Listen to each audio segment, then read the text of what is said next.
ਜਦੋਂ ਤੋਂ ਇਹ ਸਾਡਾ ਅੰਦੋਲਨ ਕਿਸਾਨ ਵੀਰਾਂ ਦਾ ਚੱਲਿਆ, ਅਸੀਂ ਉਦੋਂ ਤੋਂ ਸ਼ੁਰੂ ਹੋਏ ਹਾਂ। ਅਸੀਂ ਦਿੱਲੀ ਵੀ ਜਾ ਆਏ ਹਾਂ, ਅਸੀਂ ਕੱਲ੍ਹ ਨੂੰ ਫੇਰ ਜਾਣਾ। ਅਸੀਂ ਭਰਾਵਾਂ ਨਾਲ ਪੂਰਾ ਸਾਥ ਦੇਵਾਂਗੇ।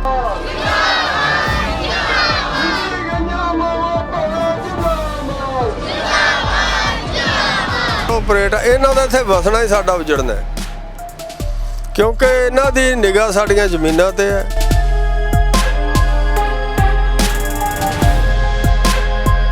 ਮਾਈ ਭਾਗੋ ਦੀਆਂ ਵਾਰਸਾਂ, ਅਸੀਂ ਆਪਣੇ ਹੱਕ ਲੈ ਕੇ ਰਵਾਂਗੇ।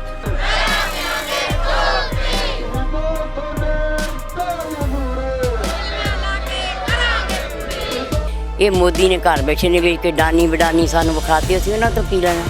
ਸਾਡੇ ਮੁਲਕ ਤੇ ਪਹਿਰਾ ਦੇਣਗੇ, ਅਸੀਂ ਜਾਨਾਂ ਕੁਰਬਾਨ ਕਰ ਦਿਆਂਗੇ।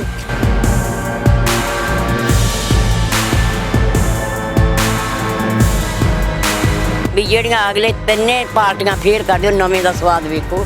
ਇਹਨਾਂ ਨੇ 60 ਵਰੇ ਰਾਜ ਕਰ ਲਿਆ, ਉਹ ਹੋਰ ਆਪਣੇ ਤੇ 5 ਸਾਲ ਕਰ ਲੂਗਾ। ਵੇਖਦਾ ਰਹਾਂਗੇ ਚੰਗਾ ਕਰਦਾ ਕਿ ਮੰਦਾ ਕਰਦਾ।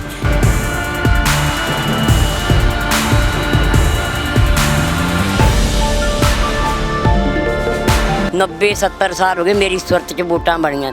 ਜਿਹੜਾ ਦਿੱਲੀ ਦੇ ਤਖਤ ਤੇ ਬਹਿੰਦਾ ਰਿਹਾ ਉਹ ਸਿੱਖਾਂ ਦਾ ਵੈਰੀ ਬਣਦਾ ਰਿਹਾ।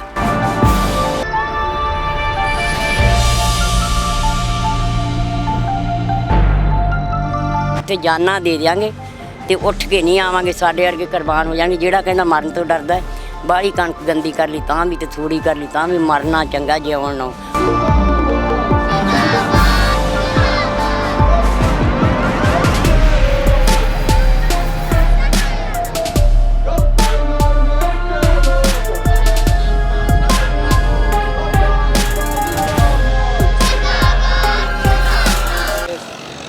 ਦੀ ਟੀਵੀ NRI ਦੇਖ ਰਹੇ ਸਾਰੇ ਦਰਸ਼ਕਾਂ ਨੂੰ ਸੰਤੋਖ ਸਿੰਘ ਪੰਨੂ ਵੱਲੋਂ ਸਤਿ ਸ੍ਰੀ ਅਕਾਲ ਜੀ। ਅੱਜ ਅਸੀਂ ਜ਼ਿਲ੍ਹਾ ਮੋਗਾ ਦੇ ਪਿੰਡ ਡਗਰੂ ਤੇ ਕਲ ਕਲਾਂ ਦੇ ਲਾਗੇ ਪਹੁੰਚੇ ਹੋਏ ਹਾਂ, ਜਿੱਥੇ ਅਡਾਨੀਆਂ ਦਾ ਬਹੁਤ ਵੱਡਾ ਸਟੋਰ ਹੈ। ਤੇ ਇਸ ਸਟੋਰ ਦੇ ਸਾਹਮਣੇ ਕਿਸਾਨ ਯੂਨੀਅਨਾਂ ਕਾਫੀ ਲੰਬੇ ਸਮੇਂ ਤੋਂ ਧਰਨਾ ਲਾ ਕੇ ਬੈਠੀਆਂ ਨੇ ਤੇ ਨਾਲ ਦੀ ਨਾਲ ਜਿਹੜੇ ਕਿਸਾਨ ਨੇ ਉਹਨਾਂ ਨੇ ਜਿਹੜੀ ਰੇਲ ਇਸ ਸਟੋਰ ਨੂੰ ਜਾ ਰਹੀ ਆ ਉਹ ਵੀ ਰੋਕ ਕੇ ਬੈਠੇ ਹੋਏ ਆ। ਤੇ ਅੱਜ ਜਿਹੜੀਆਂ ਕਿਸਾਨ ਜਥੇਬੰਦੀਆਂ ਧਰਨਾ ਲਾ ਕੇ ਬੈਠੀਆਂ ਹੋਈਆਂ ਉਹਨਾਂ ਦੇ ਨਾਲ ਵੀ ਆਪਾਂ ਗੱਲਬਾਤ ਸਾਂਝੀ ਕਰਦੇ ਹਾਂ ਕਿ ਕਿੰਨੇ ਚਿਰ ਤੋਂ ਇਹ ਧਰਨਾ ਚੱਲ ਰਿਹਾ ਹੈ ਤੇ ਕਿੰਨਾ ਚਿਰ ਇਹ ਚੱਲੇਗਾ, ਕਿਉਂਕਿ ਇਹ ਜਿਹੜੇ ਕਿਸਾਨਾਂ ਦੇ ਮਸਲੇ ਨੇ ਬੜੇ ਉਲਝਦੇ ਜਾ ਰਹੇ ਨੇ। ਇਹ ਨਹੀਂ ਕਹਾਂਗਾ ਕਿ ਇਕੱਲਾ ਜਿਹੜਾ ਸੰਘਰਸ਼ ਆ ਦਿੱਲੀ ਦੇ ਵਿੱਚ ਹੀ ਲੜਿਆ ਜਾ ਰਿਹਾ, ਇਹ ਸੰਘਰਸ਼ ਆ ਕਈ ਥਾਈਂ ਲੜਿਆ ਜਾ ਰਿਹਾ। ਟੋਲ ਪਲਾਜ਼ਿਆਂ 'ਤੇ ਵੀ ਕਿਸਾਨ ਬੈਠੇ ਨੇ, ਪੈਟਰੋਲ ਪੰਪਾਂ 'ਤੇ ਵੀ ਬੈਠੇ ਨੇ। ਤੇ ਇਹ ਜਿਹੜੇ ਕਿਸਾਨ ਨੇ ਆਪਾਂ ਦੇਖ ਸਕਦੇ ਹਾਂ ਕਿ ਇਹ ਅਬਾਨੀਆਂ ਦਾ ਸਾਹਮਣੇ ਜਿਹੜਾ ਬਹੁਤ ਵੱਡਾ ਆਧੁਨਿਕ ਕਿਸਮ ਦਾ ਜਿਹੜਾ ਸਟੋਰ ਆ ਉਹ ਵੀ ਆਪਾਂ ਨੂੰ ਨਜ਼ਰ ਆ ਰਿਹਾ। ਤੇ ਜਿਹੜੇ ਇਹ ਕਿਸਾਨ ਨੇ ਇਹ ਲਗਾਤਾਰ ਜਿਹੜਾ ਧਰਨਾ ਦੇ ਕੇ ਬੈਠੇ ਨੇ। ਇਹੀ ਜਿਹੜੀ ਮੇਨ ਸੜਕ ਆ ਇਸ ਸਟੋਰ ਨੂੰ ਜਾ ਰਹੀ ਆ, ਜਿਹਦੇ ਉੱਪਰ ਕਿਸਾਨ ਬੈਠੇ ਨੇ। ਆਪਾਂ ਇੱਕ ਹਿਸਾਬ ਦਾ ਕਹਿ ਸਕਦੇ ਹਾਂ ਕਿ ਕਿਸਾਨਾਂ ਨੇ ਇਸ ਸਟੋਰ ਦੀ ਨਾਕਾਬੰਦੀ ਕੀਤੀ ਹੋਈ ਆ ਕਿ ਨਾ ਕੋਈ ਅੰਦਰ ਚੀਜ਼ ਜਾਵੇ ਤੇ ਨਾ ਕੋਈ ਬਾਹਰ ਜਾਵੇ, ਕਿਉਂਕਿ ਕਿਸਾਨ ਜਿਹੜੇ ਇਸ ਵੇਲੇ ਸਿਰ ਧੜ ਦੀ ਜਿਹੜੀ ਬਾਜੀ ਲਾ ਰਹੇ ਨੇ। ਜੇ ਉਹਨਾਂ ਦੀਆਂ ਜ਼ਮੀਨਾਂ ਨਾ ਰਹੀਆਂ, ਉਹਨਾਂ ਦੀਆਂ ਜਿਣਸਾਂ ਦੇ ਸਹੀ ਭਾਅ ਨਾ ਮਿਲਦੇ ਰਹੇ ਤੇ ਕਿਸਾਨਾਂ ਦਾ ਜਿਹੜਾ ਜੀਣਾ ਮੁਸ਼ਕਿਲ ਹੋ ਜਾਏਗਾ। ਤੇ ਆਓ ਆਪਾਂ ਜਿਹੜੇ ਕਿਸਾਨ ਇੱਥੇ ਧਰਨਾ ਲਾ ਕੇ ਬੈਠੇ ਹੋਏ ਨੇ ਉਹਨਾਂ ਦੇ ਨਾਲ ਗੱਲਬਾਤ ਸਾਂਝੀ ਵੀ ਕਰਦੇ ਹਾਂ ਤੇ ਉਹਨਾਂ ਦੇ ਵਿਚਾਰ ਵੀ ਜਾਣਦੇ ਹਾਂ ਕਿ ਕਿੰਨੇ ਲੰਮੇ ਸਮੇਂ ਤੋਂ ਇਹ ਧਰਨਾ ਜਿਹੜਾ ਲੱਗਿਆ ਹੋਇਆ ਹੈ ਤੇ ਕਿੰਨਾ ਲੰਮਾ ਸਮਾਂ ਜਿਹੜਾ ਧਰਨਾ ਵਾ ਉਹ ਚੱਲਦਾ ਰਹੇਗਾ। ਆਓ ਆਪਾਂ ਜਿਹੜੇ ਕਿਸਾਨ ਇੱਥੇ ਧਰਨੇ 'ਤੇ ਬੈਠੇ ਹੋਏ ਨੇ ਉਹਨਾਂ ਦੇ ਨਾਲ ਵਿਚਾਰ ਸਾਂਝੇ ਕਰਦੇ ਹਾਂ ਕੀ ਮਕਸਦ ਹੈ ਇਸ ਧਰਨੇ ਦਾ। ਸਤਿ ਸ਼੍ਰੀ ਅਕਾਲ ਜੀ। ਮੈਂ ਗੁਰਮੀਤ ਸਿੰਘ ਜੀ, ਭਾਰਤੀ ਕਿਸਾਨ ਯੂਨੀਅਨ ਏਕਤਾ ਅਗਰਾਹਾਂ ਦਾ ਜ਼ਿਲ੍ਹਾ ਦਾ ਜਨਰਲ ਸੈਕਟਰੀ ਹਾਂ ਜੀ। ਕੀ ਮਕਸਦ ਹੈ ਧਰਨਾ ਲਾਉਣ ਦਾ ਜੀ? ਮਕਸਦ ਜੀ ਜਿਹੜੇ ਕਾਰਪੋਰੇਟਾਂ ਦੇ ਕਾਰੋਬਾਰ ਹੈ ਇੱਧਰ ਪੰਜਾਬ ਦੇ ਵਿੱਚ, ਚਾਹੇ ਬ੍ਰੈਸਟ ਪ੍ਰਾਈਜ਼ ਹੋਵੇ, ਚਾਹੇ ਇਹਨਾਂ ਦੇ ਸਾਈਲੋ ਹੋਣ, ਚਾਹੇ ਇਹਨਾਂ ਦੇ ਟੋਲ ਪਲਾਜ਼ੇ ਹੋਣ, ਇਹਨਾਂ ਦੇ ਲਗਾਤਾਰ ਸਾਡੇ ਘਰਾਓ ਕੀਤੇ ਆ ਸਾਰੇ ਪੰਜਾਬ 'ਚ। ਇਹ ਪੰਜਾਬ ਦੇ ਵਿੱਚ ਸਿਰਫ ਇੱਕੋ ਹੀ ਹੈ, ਆਹ ਸਾਈਲੋ ਆ ਜਿਹੜਾ। ਇਹਦਾ ਅਸੀਂ ਇਹਦੇ 'ਚ ਦਾਣਾ ਨਹੀਂ ਕੋਈ ਪੈਣ ਦਿੱਤਾ। ਇਹ ਨਹੀਂ ਕਿ ਆਪਦੀ ਕਣਕ ਪਾਉਣੀ ਸੀ ਖਰੀਦ ਕੇ, ਅੱਗੇ FCI ਦੀ ਪੈਂਦੀ ਸੀ, ਇੱਕ ਇਹਨੇ ਆਪ ਦੀ ਪਾਉਣੀ ਸੀ। ਉਹ ਅਸੀਂ ਇੱਥੇ ਕਿਸਾਨਾਂ ਸਾਰਿਆਂ ਨੂੰ ਪ੍ਰੇਰਿਆ, ਗੱਡੀਆਂ ਦੇ ਸਪੀਕਰ ਬੰਨ੍ਹ ਕੇ ਸਾਰਿਆਂ ਦੇ ਵਿੱਚ ਵਿਚ ਰਹੇ ਆ। ਅਤੇ ਕਿਸੇ ਬਹੁਤ ਸਾਨੂੰ ਸਹਿਯੋਗ ਮਿਲਿਆ, ਕਿਸੇ ਕਿਸਾਨ ਨੇ ਕਣਕ ਨਹੀਂ ਲੈ ਕੇ ਆਇਆ। ਜਦੋਂ ਕਿ ਇੱਥੇ ਕਿਸਾਨਾਂ ਨੂੰ ਸੌਖਾ ਸੀ, ਆਉਂਦੇ ਸੀ ਟਰਾਲੀ ਵਿਹਲੀ ਕਰਕੇ ਲੈ ਜਾਂਦੇ ਸੀ, ਮੰਡੀ 'ਚ ਜਾਂਦੇ ਹੀ ਨਹੀਂ ਸੀ।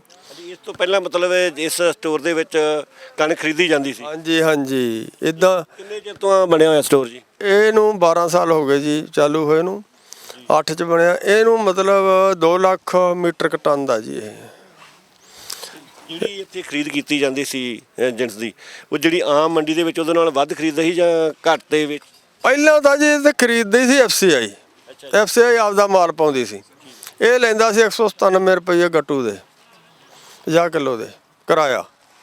ਤੇ ਹੁਣ ਇਹ ਸਾਰੇ ਨੇ ਪਾਉਣੀ ਸੀ ਆਪਦੀ ਕਣਕ, ਕਿਉਂਕਿ ਕਾਨੂੰਨ ਬਣ ਗਏ। ਬੇਸ਼ੱਕ ਲਾਗੂ ਨਹੀਂ ਕਰ ਸਕੇ ਪੂਰੇ ਤਰ੍ਹਾਂ, ਲੜਦੇ ਕਰਕੇ ਆਪਾਂ।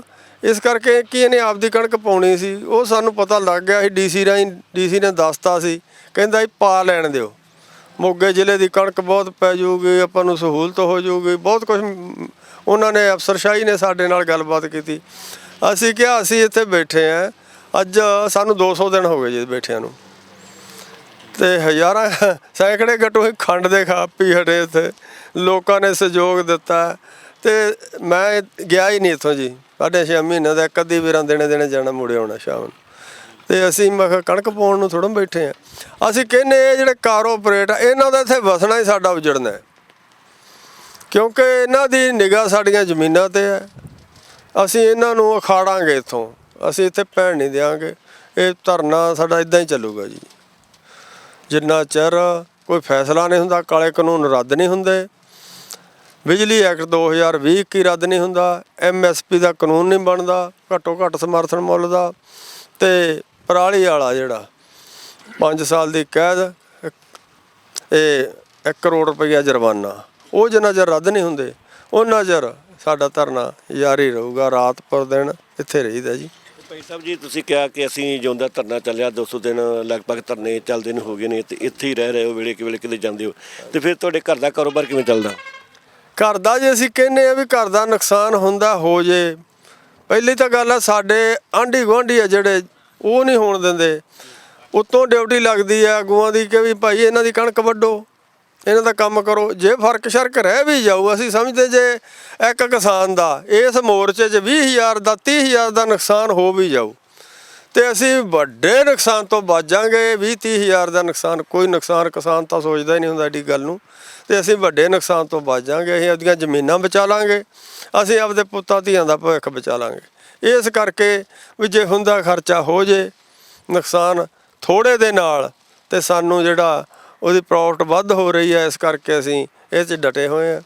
ਸਾਨੂੰ ਲੋਕ ਬਹੁਤ, ਦੁਕਾਨਦਾਰਾਂ ਨੇ ਕੀ ਲੈਣਾ ਸਾਡੇ ਕੋਲੋਂ ਰੇਹੜੀ ਫੜੀ ਵਾਲਿਆਂ ਨੇ ਕੀ ਲੈਣਾ ਸਾਡੇ ਕੋਲੋਂ। ਜਿੱਦਾਂ ਤੋਂ ਅਸੀਂ ਪਲਾਸਟਿਕ ਲਿਆਉਂਦੇ ਉਹਨਾਂ ਤੋਂ ਹਰੇਕ ਜਾਣੀ ਇਸ ਧਰਨੇ ਨੂੰ ਸਪੋਰਟ ਦਿੰਦਾ। ਸ਼ਾਮ ਨੂੰ ਤੁਸੀਂ ਵੇਖੋਗੇ, ਸ਼ਾਮ ਨੂੰ ਜਿਹੜਾ ਪੁਲ ਹੈ ਮੇਨ ਬਾਜ਼ਾਰ ਵਾਲਾ, ਉਹਦੇ ਥੱਲੇ ਵਕੀਲ, ਮਾਸਟਰ, ਡਾਕਟਰ, ਪੈਨਸ਼ਨੀਏ, ਬੱਚੇ, ਬੁੱਢੇ ਉੱਥੇ 1.5 ਘੰਟਾ ਲਾਉਂਦੇ, ਤੇ ਰੋਜ਼ ਤਖਤੀਆਂ ਫੜੀਆਂ ਹੁੰਦੀਆਂ ਤੇ ਉਹ ਨਾਅਰੇ ਮਾਰਦੇ ਆ ਸਾਡੀ ਸਪੋਰਟ ਦੇ ਵਿੱਚ। ਉਹਨਾਂ ਨੂੰ ਪਤਾ ਕਿ ਪੰਜਾਬ ਜੁੜਿਆ ਕਿਸਾਨੀ ਨਾਲ, ਕਿਸਾਨੀ ਕਿੱਤਾ ਜੇ ਪ੍ਰਭਾਵਿਤ ਹੁੰਦਾ ਇਹਦਾ ਸਾਰਿਆਂ 'ਤੇ ਅਸਰ ਪੈਣਾ। ਇਸ ਕਰਕੇ ਲੋਕ ਸਿਆਣੇ ਹੋਏ ਆ, ਉਹ ਮਤਲਬ ਇਸ ਗੱਲ ਨੂੰ ਸਮਝਦੇ ਆ। ਬਿਲਕੁਲ ਜੀ, ਜੇ ਪੰਜਾਬ ਦੀ ਆਪਾਂ ਗੱਲ ਕਰੀਏ, ਥੋੜ੍ਹਾ ਜਿਹਾ ਪਿੱਛੇ ਚਲੇ ਜਾਈਏ 20-30 ਸਾਲ, ਤੇ ਪਿੰਡਾਂ ਦੇ ਵਿੱਚ ਮਾਹੌਲ ਇਸੇ ਤਰ੍ਹਾਂ ਦਾ ਹੀ ਹੁੰਦਾ ਸੀ। ਜੇ ਕੋਈ ਬਿਮਾਰ ਹੋ ਜਾਂਦਾ ਸੀ ਜਾਂ ਕਿਸੇ 'ਤੇ ਕੋਈ ਆਫਤ ਆ ਜਾਂਦੀ ਸੀ, ਤੇ ਉਹਨਾਂ ਦੀ ਕਣਕ ਆ, ਉਹਨਾਂ ਦਾ ਝੋਨਾ ਵਾ, ਉਹਨਾਂ ਦੇ ਜਿਣਸ ਆ, ਸਾਰੇ ਇਕੱਠੇ ਹੋ ਕੇ ਸਗੋਂ ਦੂਸਰਿਆਂ ਨਾਲ ਵੀ ਪਹਿਲਾਂ ਵੱਢ ਦਿੰਦੇ ਸੀ। ਇੰਨੀ ਏਕਤਾ ਸੀ ਪੰਜਾਬ ਦੀ। ਤੇ ਜਿਹੜਾ ਇਹ ਕਿਸਾਨੀ ਦਾ ਸੰਘਰਸ਼ ਆ, ਇਹਨੇ ਫਿਰ ਉਸ ਤਰ੍ਹਾਂ ਦੀ ਏਕਤਾ ਜਿਹੜੀ ਪਿੰਡਾਂ ਦੇ ਵਿੱਚ ਲੈ ਆਉਂਦੀ ਆ ਵੀ ਜੇ ਕੋਈ ਦਿੱਲੀ ਧਰਨੇ ਦੇ ਕਿਸਾਨ ਬੈਠਾ ਵਾ, ਜਾਂ ਇਸ ਤਰ੍ਹਾਂ ਜਿਹੜੇ ਟੋਲ ਪਲਾਜ਼ਾ 'ਤੇ ਧਰਨੇ ਲੱਗੇ ਨੇ, ਇਹ ਅਡਾਨੀਆਂ ਦੇ ਡੀਪੂ ਦੇ ਸਾਹਮਣੇ ਧਰਨਾ ਲੱਗਿਆ ਹੋਇਆ, ਜਾਂ ਹੋਰ ਥਾਵਾਂ 'ਤੇ ਧਰਨੇ ਲੱਗੇ ਹੋਏ ਨੇ, ਜਿਹੜੇ ਕਿਸਾਨ ਲਗਾਤਾਰ ਧਰਨਿਆਂ ਦੇ ਵਿੱਚ ਬੈਠੇ ਨੇ, ਉਹਨਾਂ ਦੇ ਜੇ ਕਿਸੇ ਤਰ੍ਹਾਂ ਦਾ ਫਸਲ ਨੂੰ ਕੋਈ ਪਾਣੀ ਲਾਉਣ ਵਾਲਾ ਵਾ, ਕੋਈ ਵੱਢਣ ਵਾਲੀ ਆ, ਜਾਂ ਜਿਹੜੇ ਵੀ ਕੰਮ ਕਰਨ ਵਾਲੇ ਨੇ, ਉਹਦੇ ਵਿੱਚ ਬਹੁਤ ਜ਼ਿਆਦਾ ਸਹਾਇਤਾ ਕਰ ਰਹੇ ਨੇ। ਤੇ ਪਿੰਡਾਂ ਦੇ ਵਿੱਚ ਜਿਹੜਾ ਪੁਰਾਣਾ ਮਾਹੌਲ ਸੀ, ਉਹੋ ਜਿਹੀ ਏਕਤਾ ਵੀ ਹੁਣ ਪਿੰਡਾਂ ਦੇ ਵਿੱਚ ਦਿਖਾਈ ਦਿੰਦੀ ਆ। ਬਹੁਤ ਸਾਰੇ ਆਪਾਂ ਦੇਖ ਸਕਦੇ ਹਾਂ ਕਿ ਲੋਕ ਧਰਨੇ 'ਤੇ ਬੈਠੇ ਹੋਏ ਨੇ, ਤੇ ਅਸੀਂ ਹੋਰ ਜਿਹੜੇ ਧਰਨਾਕਾਰੀ ਨੇ ਉਹਨਾਂ ਦੇ ਨਾਲ ਵੀ ਗੱਲਬਾਤ ਸਾਂਝੀ ਕਰਦੇ ਹਾਂ। ਸਾਡੀਆਂ ਇੱਧਰ ਭੈਣਾਂ, ਬੀਬੀਆਂ, ਮਾਵਾਂ ਬੈਠੀਆਂ ਹੋਈਆਂ ਨੇ, ਉਹਨਾਂ ਦੇ ਨਾਲ ਵੀ ਵਿਚਾਰ ਸਾਂਝੇ ਕਰਾਂਗੇ। ਸੀਜ਼ਨ ਹੋਣ ਕਰਕੇ ਥੋੜਾ ਆਓ ਜੀ, ਧਰਨੇ ਦੇ ਵਿੱਚ ਜਿਹੜੇ ਹੋਰ ਕਿਸਾਨ ਬੈਠੇ ਹੋਏ ਨੇ ਉਹਨਾਂ ਦੇ ਨਾਲ ਵੀ ਆਪਾਂ ਵਿਚਾਰ ਸਾਂਝੇ ਕਰਦੇ ਹਾਂ। ਸਤਿ ਸ਼੍ਰੀ ਅਕਾਲ ਜੀ। ਸਤਿ ਸ਼੍ਰੀ ਅਕਾਲ ਜੀ। ਕੀ ਨਾਂ ਜੀ ਆਪਣਾ? ਮੇਰਾ ਸੋਮ ਸਿੰਘ, ਰਤੀਆਂ ਪਿੰਡ ਤੋਂ ਜੀ। ਤੇ ਅਸੀਂ ਇੱਥੇ ਲਗਾਤਾਰ ਹੀ ਮਤਲਬ ਜਿਹੜਾ ਇਹ ਸੰਘਰਸ਼ ਆਪਣਾ ਚੱਲ ਰਿਹਾ ਹੈਗਾ, ਇੱਥੇ ਲੋਕਲ ਇੱਥੇ ਸ਼ਮੂਲੀਅਤ ਕਰਦੇ ਹਾਂ। ਜਿਸ ਤਰ੍ਹਾਂ ਕਿ ਪਹਿਲਾਂ ਵੀ ਦੱਸਿਆ ਵੀ ਜਿਹੜੇ ਸਾਡੇ ਲੋਕ ਆ ਰਲ ਮਿਲ ਕੇ ਕੰਮ ਕਰਦੇ ਆ। ਖੁਦ ਮੇਰੇ ਪਿੰਡ ਦਾ ਇੱਕ ਕਿਸਾਨ ਜਿਹੜਾ ਉੱਥੇ ਦਿੱਲੀ ਬਾਰਡਰ ਦੇ ਉੱਤੇ ਗਿਆ, ਉਹਦੀ ਅੱਜ ਕਣਕ ਸਾਡੇ ਪਿੰਡ ਦੇ ਲੋਕ ਹੀ ਵੱਢ ਰਹੇ ਹੈਗੇ ਆ। ਉਹਨਾਂ ਦੇ ਆਂਢੀ ਗੁਆਂਢੀ ਜਿਹੜੇ ਪਰਿਵਾਰ ਆ ਅੱਜ ਰਲ ਕੇ ਉਹਨਾਂ ਦੀ ਕਣਕ ਵੱਢ ਰਹੇ ਹੈਗੇ ਆ। ਸੋ ਇਹ ਸਾਡੇ ਬਹੁਤ ਲੋਕਾਂ ਦਾ ਆਪਸ ਵਿੱਚ ਪਿਆਰ ਆ ਵੀ ਜਿਹੜਾ ਸਾਡੇ ਇੱਥੇ ਨਹੀਂ ਹੈਗਾ ਤਾਂ ਉਹਦੀ ਫਸਲਬਾੜੀ ਨੂੰ ਸਾਂਭਣਾ ਇਹ ਸਾਡੇ ਲੋਕਾਂ ਨੇ ਜਿਹੜੀਆਂ ਆਮ ਅੱਜ ਚੱਲ ਰਿਹਾ ਕੰਮ। ਤੇ ਭਾਈ ਸਾਹਿਬ ਜੀ, ਜਿਹੜੇ ਆਪਣੀ ਉਮਰ ਦੇ ਬੰਦੇ ਨੇ ਉਹਨਾਂ ਨੇ ਪੁਰਾਣਾ ਮਾਹੌਲ ਵੇਖਿਆ ਵਾ, ਪਿੰਡਾਂ ਦੀ ਏਕਤਾ ਵੇਖੀ ਆ। ਜਿਹੜੀ ਹੁਣ ਨਵੀਂ ਪੀੜ੍ਹੀ ਆ, ਨੌਜਵਾਨ ਆ, ਕੀ ਉਹ ਵੀ ਇਹਦੇ ਵਿੱਚ ਸ਼ਾਮਲ ਆ ਵੀ ਇਸੇ ਤਰ੍ਹਾਂ ਹੀ ਜੇ ਕਿਸੇ ਦੀ ਕਣਕ ਵੰਡਣ ਵਾਲੀ ਆ ਜਾਂ ਕੋਈ ਕੰਮ ਆ ਜਾਂ ਜਿਵੇਂ ਧਰਦੇ ਆਪ ਤੁਹਾਡੇ ਆਪਣੇ ਪਰਿਵਾਰ ਦੇ ਬੱਚੇ ਨੇ ਉਹ ਪੂਰਾ ਸਹਿਯੋਗ ਦੇ ਰਹੇ ਜੀ? ਬਿਲਕੁਲ ਜੀ, ਇਹਦੇ 'ਚ ਸਾਰੇ ਜਿਹੜੇ ਨੌਜਵਾਨ ਹੈਗੇ ਆ ਉਹ ਪੂਰਾ ਸਹਿਯੋਗ ਦੇ ਰਹੇ ਆ। ਖੁਦ ਮੇਰੇ ਪਿੰਡ ਦੇ ਅੱਜ ਜਿਹੜੇ ਕਣਕ ਵੱਢ ਰਹੇ ਹੈਗੇ ਜਿਨ੍ਹਾਂ ਦੀ ਮੈਂ ਗੱਲ ਦੱਸ ਕੇ ਹਟਿਆ, ਉਹ ਪੂਰੇ ਸਾਰੇ ਮਤਲਬ ਨੌਜਵਾਨ ਹੀ ਆ ਉਹਦੇ ਵਿੱਚ। ਉਹ ਕਣਕ ਜਿਹੜੀ ਆ ਹੁਣ ਕੰਬਾਈਨ ਨਾਲ ਵਢਾ ਰਹੇ ਆ ਜਾਂ ਹੱਥਾਂ ਨਾਲ? ਕੰਬਾਈਨ ਨਾਲ ਵਢਾ ਰਹੇ ਆ। ਉਹਦੇ ਨਾਲ ਫੋਨ ਤੇ ਗੱਲ ਕਰ ਲਈ ਵੀ ਕਿੰਨੀ ਕਣਕ ਰੱਖਣੀ ਆ ਘਰੇ, ਕਿੰਨੀ ਮੰਡੀ ਦੇ ਵਿੱਚ ਵੇਚਣੀ ਹੈਗੀ ਆ, ਕਿਹੜੇ ਆੜ੍ਹਤੀਏ ਦੇ ਵੇਚਣੀ ਆ, ਉਹ ਸਾਰਾ ਉਹ ਪ੍ਰਬੰਧ ਕਰ ਰਹੇ ਹੈਗੇ ਆ। ਠੀਕ ਹੈ ਜੀ। ਹਾਂਜੀ, ਬਹੁਤ ਚੰਗੀ ਗੱਲ ਆ ਕਿ ਜਦੋਂ ਕਿਸਾਨ ਜਿਹੜੇ ਧਰਨਿਆਂ ਤੇ ਗਏ ਹੋਏ ਨੇ ਉਹਨਾਂ ਦੇ ਕੰਮਕਾਰ ਵੀ ਹੋ ਜਾਣਗੇ। ਸਰਕਾਰਾਂ ਨੂੰ ਵੈਸੇ ਇਹੀ ਗੱਲ ਸੀਗਾ ਵੀ ਸ਼ਾਇਦ ਕਿਸਾਨਾਂ ਦੇ ਨਾਲ ਅਸੀਂ ਗੱਲਬਾਤ ਨਾ ਕਰੀਏ ਤੇ ਇਹਨਾਂ ਦੀ ਜਿਹੜੀ ਜਿਣਸ ਆ ਉਹ ਆਉਣ ਵਾਲੀ ਆ ਤੇ ਇਹਨਾਂ ਨੇ ਸਾਂਭਣ ਵਾਸਤੇ ਆਪਦੇ ਪਿੰਡਾਂ ਨੂੰ ਚਲੇ ਜਾਣਾ ਵਾ ਤੇ ਜਿਹੜਾ ਮੋਰਚਾ ਵਾ ਖਾਲੀ ਹੋ ਜਾਣਾ। ਪਰ ਇਸ ਤਰ੍ਹਾਂ ਨਹੀਂ, ਮੋਰਚਾ ਲਗਾਤਾਰ ਅੱਗੇ ਨਾਲੋਂ ਵੀ ਮੈਂ ਸਮਝਦਾ ਵੀ ਲੋਕਾਂ ਦੇ ਵਿੱਚ ਜਿਹੜਾ ਕਿਸਾਨਾਂ ਦੇ ਵਿੱਚ ਆ ਉਤਸ਼ਾਹ ਜ਼ਿਆਦਾ ਵਾ। ਜੇ ਸਰਕਾਰ ਕੋਈ ਸਖਤੀ ਕਰਨ ਦੀ ਵੀ ਕੋਸ਼ਿਸ਼ ਕਰਦੀ ਆ ਤੇ ਫਿਰ ਉਹਦਾ ਮਤਲਬ ਇਹ ਨਹੀਂ ਹੋਏਗਾ ਕਿ ਕਿਸਾਨ ਕਿਤੇ ਡਰ ਜਾਣਗੇ। ਸਗੋਂ ਮੈਨੂੰ ਲੱਗਦਾ ਕਿ ਲੋਕਾਂ ਦੇ ਮਨਾਂ ਦੇ ਵਿੱਚ ਜਿਹੜਾ ਵਿਰੋਧ ਆ ਉਹ ਵੀ ਵੱਧਦਾ ਜਾਏਗਾ। ਬੱਚੀ ਛੋਟੀ ਜੀ ਅਸੀਂ ਦੇਖ ਸਕਦੇ ਆ ਕਿ ਆਪਦੀਆਂ ਕਿਤਾਬਾਂ ਵੀ ਨਾਲ ਲੈ ਕੇ ਆਈ ਆ। ਸਤਿ ਸ੍ਰੀ ਅਕਾਲ ਬੇਟੇ। ਸਤਿ ਸ਼੍ਰੀ ਅਕਾਲ। ਕੀ ਨਾਮ ਤੁਹਾਡਾ? ਸੁਖਮਨਪ੍ਰੀਤ। ਸੁਖਨਪ੍ਰੀਤ, ਕਿਹੜੇ ਸਕੂਲ 'ਚ ਪੜ੍ਹਦੇ ਹੋ? ਕੈਂਬਰਿਜ ਚ ਮੋਗੇ। ਮੋਗੇ। ਤੇ ਬਸਤਾ ਤੁਸੀਂ ਨਾਲ ਲਿਆ, ਇੱਥੇ ਸਕੂਲ ਦਾ ਕੰਮ ਕਰਦੇ ਹੋ? ਮੈਂ ਸਕੂਲ ਦੀਆਂ ਕਲਾਸਾਂ ਸਵੇਰ ਲਗਾ ਕੇ ਆਉਂਦੀ ਹਾਂ ਇੱਥੇ। ਅੱਛਾ ਜੀ, ਸੁਬਾਹ ਲਗਾ ਕੇ ਫਿਰ ਇੱਥੇ ਆ ਜਾਂਦੇ ਹੋ? ਹਾਂਜੀ। ਠੀਕ ਆ ਜੀ। ਦੇਖੋ ਜੀ, ਬੱਚਿਆਂ ਦੇ ਵਿੱਚ ਵੀ ਕਿੰਨਾ ਉਤਸ਼ਾਹ ਵਾ ਕਿ ਸਕੂਲ ਲਾ ਕੇ ਤੇ ਫਿਰ ਇੱਥੇ ਆ ਜਾਣਾ ਧਰਨੇ ਤੇ ਇੱਥੇ ਬੈਠ ਕੇ ਹੀ ਜਿਹੜਾ ਉਹ ਸਕੂਲ ਦਾ ਕੰਮ ਕਰਨਾ।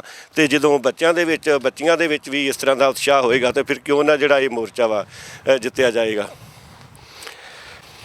ਇਸ ਧਰਨੇ ਦੇ ਵਿੱਚ ਕਾਫੀ ਵੱਡੀ ਗਿਣਤੀ ਦੇ ਵਿੱਚ ਬੀਬੀਆਂ ਵੀ ਬੈਠੀਆਂ ਹੋਈਆਂ ਨੇ ਜਿਨ੍ਹਾਂ ਨੇ ਘਰ ਦੀਆਂ ਰੋਟੀ ਪਾਣੀ ਪਕਾਉਣਾ ਹੁੰਦਾ, ਹੋਰ ਕੰਮ ਧੰਦੇ ਕਰਨੇ ਹੁੰਦੇ ਆ, ਪਰ ਉਹਨਾਂ ਕੰਮ ਧੰਦਿਆਂ ਤੋਂ ਵੀ ਵੇਲ ਕੱਢ ਕੇ ਇੱਥੇ ਆ ਰਹੀਆਂ ਨੇ। ਸਤਿ ਸ੍ਰੀ ਅਕਾਲ। ਸਤਿ ਸ੍ਰੀ ਅਕਾਲ ਜੀ। ਕੀ ਨਾਂ ਜੀ ਆਪਣਾ? ਮੇਰਾ ਨਾਮ ਮਹਿੰਦਰ ਕੌਰ, ਪਿੰਡ ਸੱਦਾ ਸਿੰਘ ਵਾਲਾ। ਜਦੋਂ ਤੋਂ ਇਹ ਸਾਡਾ ਅੰਦੋਲਨ ਕਿਸਾਨ ਵੀਰਾਂ ਦਾ ਚੱਲਿਆ, ਅਸੀਂ ਉਦੋਂ ਤੋਂ ਸ਼ੁਰੂ ਹੋਏ ਹਾਂ। ਅਸੀਂ ਦਿੱਲੀ ਵੀ ਜਾ ਆਏ ਹਾਂ, ਅਸੀਂ ਕੱਲ੍ਹ ਨੂੰ ਫੇਰ ਜਾਣਾ। ਅਸੀਂ ਭਰਾਵਾਂ ਨਾਲ ਪੂਰਾ ਸਾਥ ਦੇਵਾਂਗੇ। ਸਾਡਾ ਫਰਜ਼ ਬਣਦਾ ਜੋ ਸਰਕਾਰਾਂ ਨੇ ਸਾਨੂੰ ਫੇਲ ਕਰਨ ਤੇ ਰੱਖਿਆ ਹੋਇਆ। ਸਾਡੇ ਗੁਰੂ ਸਾਹਿਬ ਨਹੀਂ ਫੇਲ ਹੋਏ, ਅਸੀਂ ਨਹੀਂ ਫੇਲ ਹੋਣਾ। ਅਸੀਂ ਆਪਣੀ ਕਾਮਯਾਬੀ ਲੈ ਕੇ ਰਵਾਂਗੇ। ਸਾਡੇ ਵੀਰਾਂ ਦੇ ਹੌਸਲੇ ਬੁਲੰਦ ਹੈ, ਸਾਡੇ ਉਦੋਂ ਵੀ ਵੱਧ ਹੈ। ਅਸੀਂ ਮਾਈ ਭਾਗੋ ਦੀਆਂ ਵਾਰਸਾਂ, ਅਸੀਂ ਆਪਣੇ ਹੱਕ ਲੈ ਕੇ ਰਵਾਂਗੇ। ਜੋ ਸਾਡੇ ਤੇ ਸਰਕਾਰਾਂ ਕਰਨਾ ਚਾਹੁੰਦੀਆਂ ਬੇਸ਼ੱਕ ਉਹ ਕਰ ਲੈਣ, ਅਸੀਂ ਹੁਣ ਡਰ ਕੇ ਨਹੀਂ ਰਵਾਂਗੇ। ਕਿਉਂਕਿ ਸਰਕਾਰਾਂ ਨੇ ਜਿਹੜਾ ਕਿਸਾਨ ਹੈ ਉਹ ਅੰਨਦਾਤਾ ਹੈ, ਉਹਨੇ ਸਾਰੀ ਦੁਨੀਆ ਨੂੰ ਪਾਲਣਾ ਹੈ, ਸਾਰਿਆਂ ਨੂੰ ਅੰਨ ਦਿੰਦਾ ਹੈ। ਅਤੇ ਜਿਹੜੀਆਂ ਸਰਕਾਰਾਂ ਹੈ ਉਹਨਾਂ ਨੇ ਇਹ ਪਾਸੇ ਧਿਆਨ ਨਹੀਂ ਦਿੰਦੇ, ਕਿਸਾਨ ਨੂੰ ਬਹੁਤ ਤੰਗ ਕਰ ਰਹੇ ਹੈ।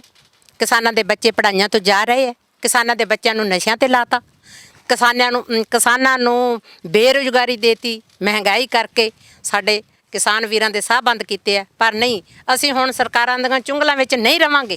ਅਸੀਂ ਆਪਣੇ ਹੱਕ ਲੈ ਕੇ ਰਵਾਂਗੇ।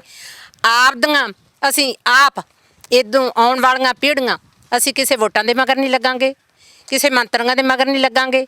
ਜੋ ਸਾਡੇ ਸੰਘਰਸ਼ ਚੱਲਦੇ ਹੈ, ਸਾਡੇ ਵੀਰ ਦਿੱਲੀ ਵਿੱਚ ਬੈਠੇ ਹੋਏ ਹੈ, ਅਸੀਂ ਉਹਨਾਂ ਦੀ ਗੱਲ 'ਤੇ ਪਹਿਰਾ ਦੇਵਾਂਗੇ, ਸਦਾ ਵਾਸਤੇ ਦੇਵਾਂਗੇ। ਸਾਨੂੰ ਉਹਨਾਂ ਨੇ ਜਗਾਇਆ ਹੈ, ਅਸੀਂ ਸਦਾ ਵਾਸਤੇ ਜਾਗਾਂਗੇ। ਸਾਡਾ ਫਰਜ਼ ਬਣਦਾ ਹੈ, ਸਾਰਿਆਂ ਦਾ ਫਰਜ਼ ਬਣਦਾ ਹੈ। ਬਿਲਕੁਲ ਜੀ, ਬਹੁਤ ਜ਼ਿਆਦਾ ਉਤਸ਼ਾਹ ਸਾਰਿਆਂ ਦੇ ਵਿੱਚ। ਇੱਧਰ ਵੀ ਸਾਡੇ ਲਾਗੇ ਇੱਕ ਛੋਟੀ ਜਿਹੀ ਬੱਚੀ ਬੈਠੀ ਹੋਈ ਆ, ਉਹਨੇ ਕਾਪੀ ਤੇ ਪੈਨਸਲ ਜਿਹੜੀ ਆ ਪੈਨ ਹੱਥ ਦੇ ਵਿੱਚ ਫੜਿਆ ਹੋਇਆ। ਸਤਿ ਸ੍ਰੀ ਅਕਾਲ ਬੇਟੇ। ਸਤਿ ਸ਼੍ਰੀ ਅਕਾਲ। ਕੀ ਨਾਮ ਬੇਟੇ ਤੁਹਾਡਾ? ਜਸਪ੍ਰੀਤ ਕੌਰ। ਜਸਪ੍ਰੀਤ ਕੌਰ, ਕਿਹੜੀ ਕਲਾਸ ਪੜ੍ਹਦੇ ਹੋ? ਚੌਥੀ। ਕਿਹੜੇ ਸਕੂਲ 'ਚ? ਲਾਰੈਂਸ ਚ ਬਾਗੇ ਪੁਰਾਣੀ। ਠੀਕ ਹੈ ਜੀ। ਤੇ ਰੋਜ਼ ਹੀ ਆਉਂਦੇ ਹੋ ਤੁਸੀਂ ਇੱਥੇ? ਹਾਂਜੀ। ਠੀਕ ਹੈ ਜੀ।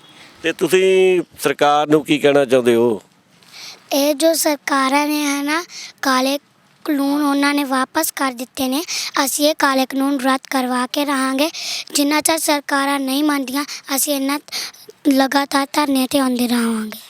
ਬਿਲਕੁਲ ਜੀ, ਤਾਂ ਹੀ ਇਸ ਅੰਦੋਲਨ ਨੂੰ ਜਿਹੜਾ ਜਨ ਅੰਦੋਲਨ ਦਾ ਨਾਂ ਦਿੱਤਾ ਜਾ ਰਿਹਾ, ਕਿਉਂਕਿ ਇਹਦੇ ਵਿੱਚ ਬੱਚੇ ਤੋਂ ਲੈ ਕੇ ਬਜ਼ੁਰਗਾਂ ਦੇ ਤੱਕ ਲੋਕ ਸ਼ਾਮਲ ਨੇ ਤੇ ਜਿਹੜੇ ਹੋਰ ਵਰਗ ਨੇ, ਦੁਕਾਨਦਾਰ, ਮੁਲਾਜ਼ਮ, ਸਾਰੇ ਤਰ੍ਹਾਂ ਦੇ ਹੀ ਲੋਕ ਇਹਦੇ ਵਿੱਚ ਸ਼ਾਮਲ ਨੇ ਕਿਉਂਕਿ ਕਿਸਾਨੀ ਦੇ ਨਾਲ ਬਹੁਤ ਸਾਰਾ ਕੰਮਕਾਰ ਜੁੜਿਆ ਹੋਇਆ। ਜੇ ਕਿਸਾਨ ਫੇਲ ਹੁੰਦੇ ਨੇ ਤੇ ਸਾਡੇ ਜਿਹੜੇ ਦੇਸ਼ ਦੇ ਜਿਹੜੇ ਹਾਲਾਤ ਨੇ ਉਹ ਵੀ ਬਦਲ ਜਾਣਗੇ। ਜਿਸ ਤਰ੍ਹਾਂ ਛੋਟੇ ਛੋਟੇ ਬੱਚੇ ਧਰਨੇ ਦੇ ਵਿੱਚ ਸ਼ਾਮਲ ਨੇ ਤੇ ਇਸੇ ਤਰ੍ਹਾਂ ਹੀ ਵੱਡੀ ਉਮਰ ਦੇ ਜਿਹੜੇ ਬਜ਼ੁਰਗ ਨੇ, ਮਾਤਾਵਾਂ ਸਾਡੀਆਂ, ਉਹ ਵੀ ਇਸ ਧਰਨੇ ਦੇ ਵਿੱਚ ਸ਼ਾਮਲ ਨੇ ਤੇ ਆਓ ਆਪਾਂ ਉਹਨਾਂ ਦੇ ਨਾਲ ਵੀ ਵਿਚਾਰ ਸਾਂਝੇ ਕਰਦੇ ਹਾਂ। ਤੇ ਜੀ ਵਾਹਿਗੁਰੂ ਜੀ ਕਾ ਖਾਲਸਾ ਸਾਹੀ ਫਤਿਹ। ਕੀ ਨਾਮ ਮਾਤਾ ਜੀ ਆਪਣਾ? ਰਣਜੀਤ ਕੌਰ। ਕਿੰਨੀ ਉਮਰ ਹੋ ਗਈ ਆ ਜੀ? 90 ਸਾਲ ਦੀ। ਅੰਗਰੇਜ਼ਾਂ ਦੀਆਂ ਫੌਜਾਂ ਵੀ ਵੇਖੀਆਂ। ਅੱਛਾ ਜੀ, ਹਾਂ, ਸਭ ਕੁਝ ਵੇਖੇ ਸੰਘਰਸ਼ ਸਾਰੇ। ਠੀਕ ਹੈ ਜੀ। ਹਾਂ, ਤੇ ਹੁਣ ਇਸ ਸੰਘਰਸ਼ ਬਾਰੇ ਕਿਸ ਤਰ੍ਹਾਂ ਵਾ? ਇੱਥੇ ਜਾਨ ਕੁਰਬਾਨ ਕਰ ਦਿਆਂਗੇ ਦਿੱਲੀ ਤੇ, ਪਰ ਮੁੜਦੇ ਨਹੀਂ। ਜੇ ਸਾਡਾ ਸਰੀਰ ਚਲੇ ਗਿਆ ਧਰਨਾ ਚੱਕਦੇ, ਮਗਰ ਨਵੇਂ ਉੱਠ ਕਰਨਗੇ ਹੋਰ। ਦੂਜੀ ਗੱਲ ਇਹ ਆ ਸਾਡੀ ਬਈ ਸਾਡਾ ਕਿਸੇ ਨਾਲ ਵੈਰ ਨਹੀਂ, ਨਾ ਹਿੰਦੂ ਨਾਲ, ਨਾ ਮੁਸਲਮਾਨ ਨਾਲ, ਨਾ ਕਿਸੇ ਈਸਾਈ ਨਾਲ, ਕਿਸੇ ਨਾਲ ਵੈਰ ਨਹੀਂ। ਜੇ ਅਸੀਂ ਕਿਰਤ ਕਰਦੇ ਤਾਂ ਅਸੀਂ ਦਿਹਾੜੀ ਕਰਦੇ, ਹੋਰ ਕੋਈ ਕਿਰਤ ਕਰਦਾ ਉਹ ਦਿਹਾੜੀ ਕਰਦਾ। ਸਾਡਾ ਤਾਂ ਸਿਰਫ ਦਿੱਲੀ ਦੇ ਤਖਤ ਨਾਲ ਲੜਾਈ ਹੈ।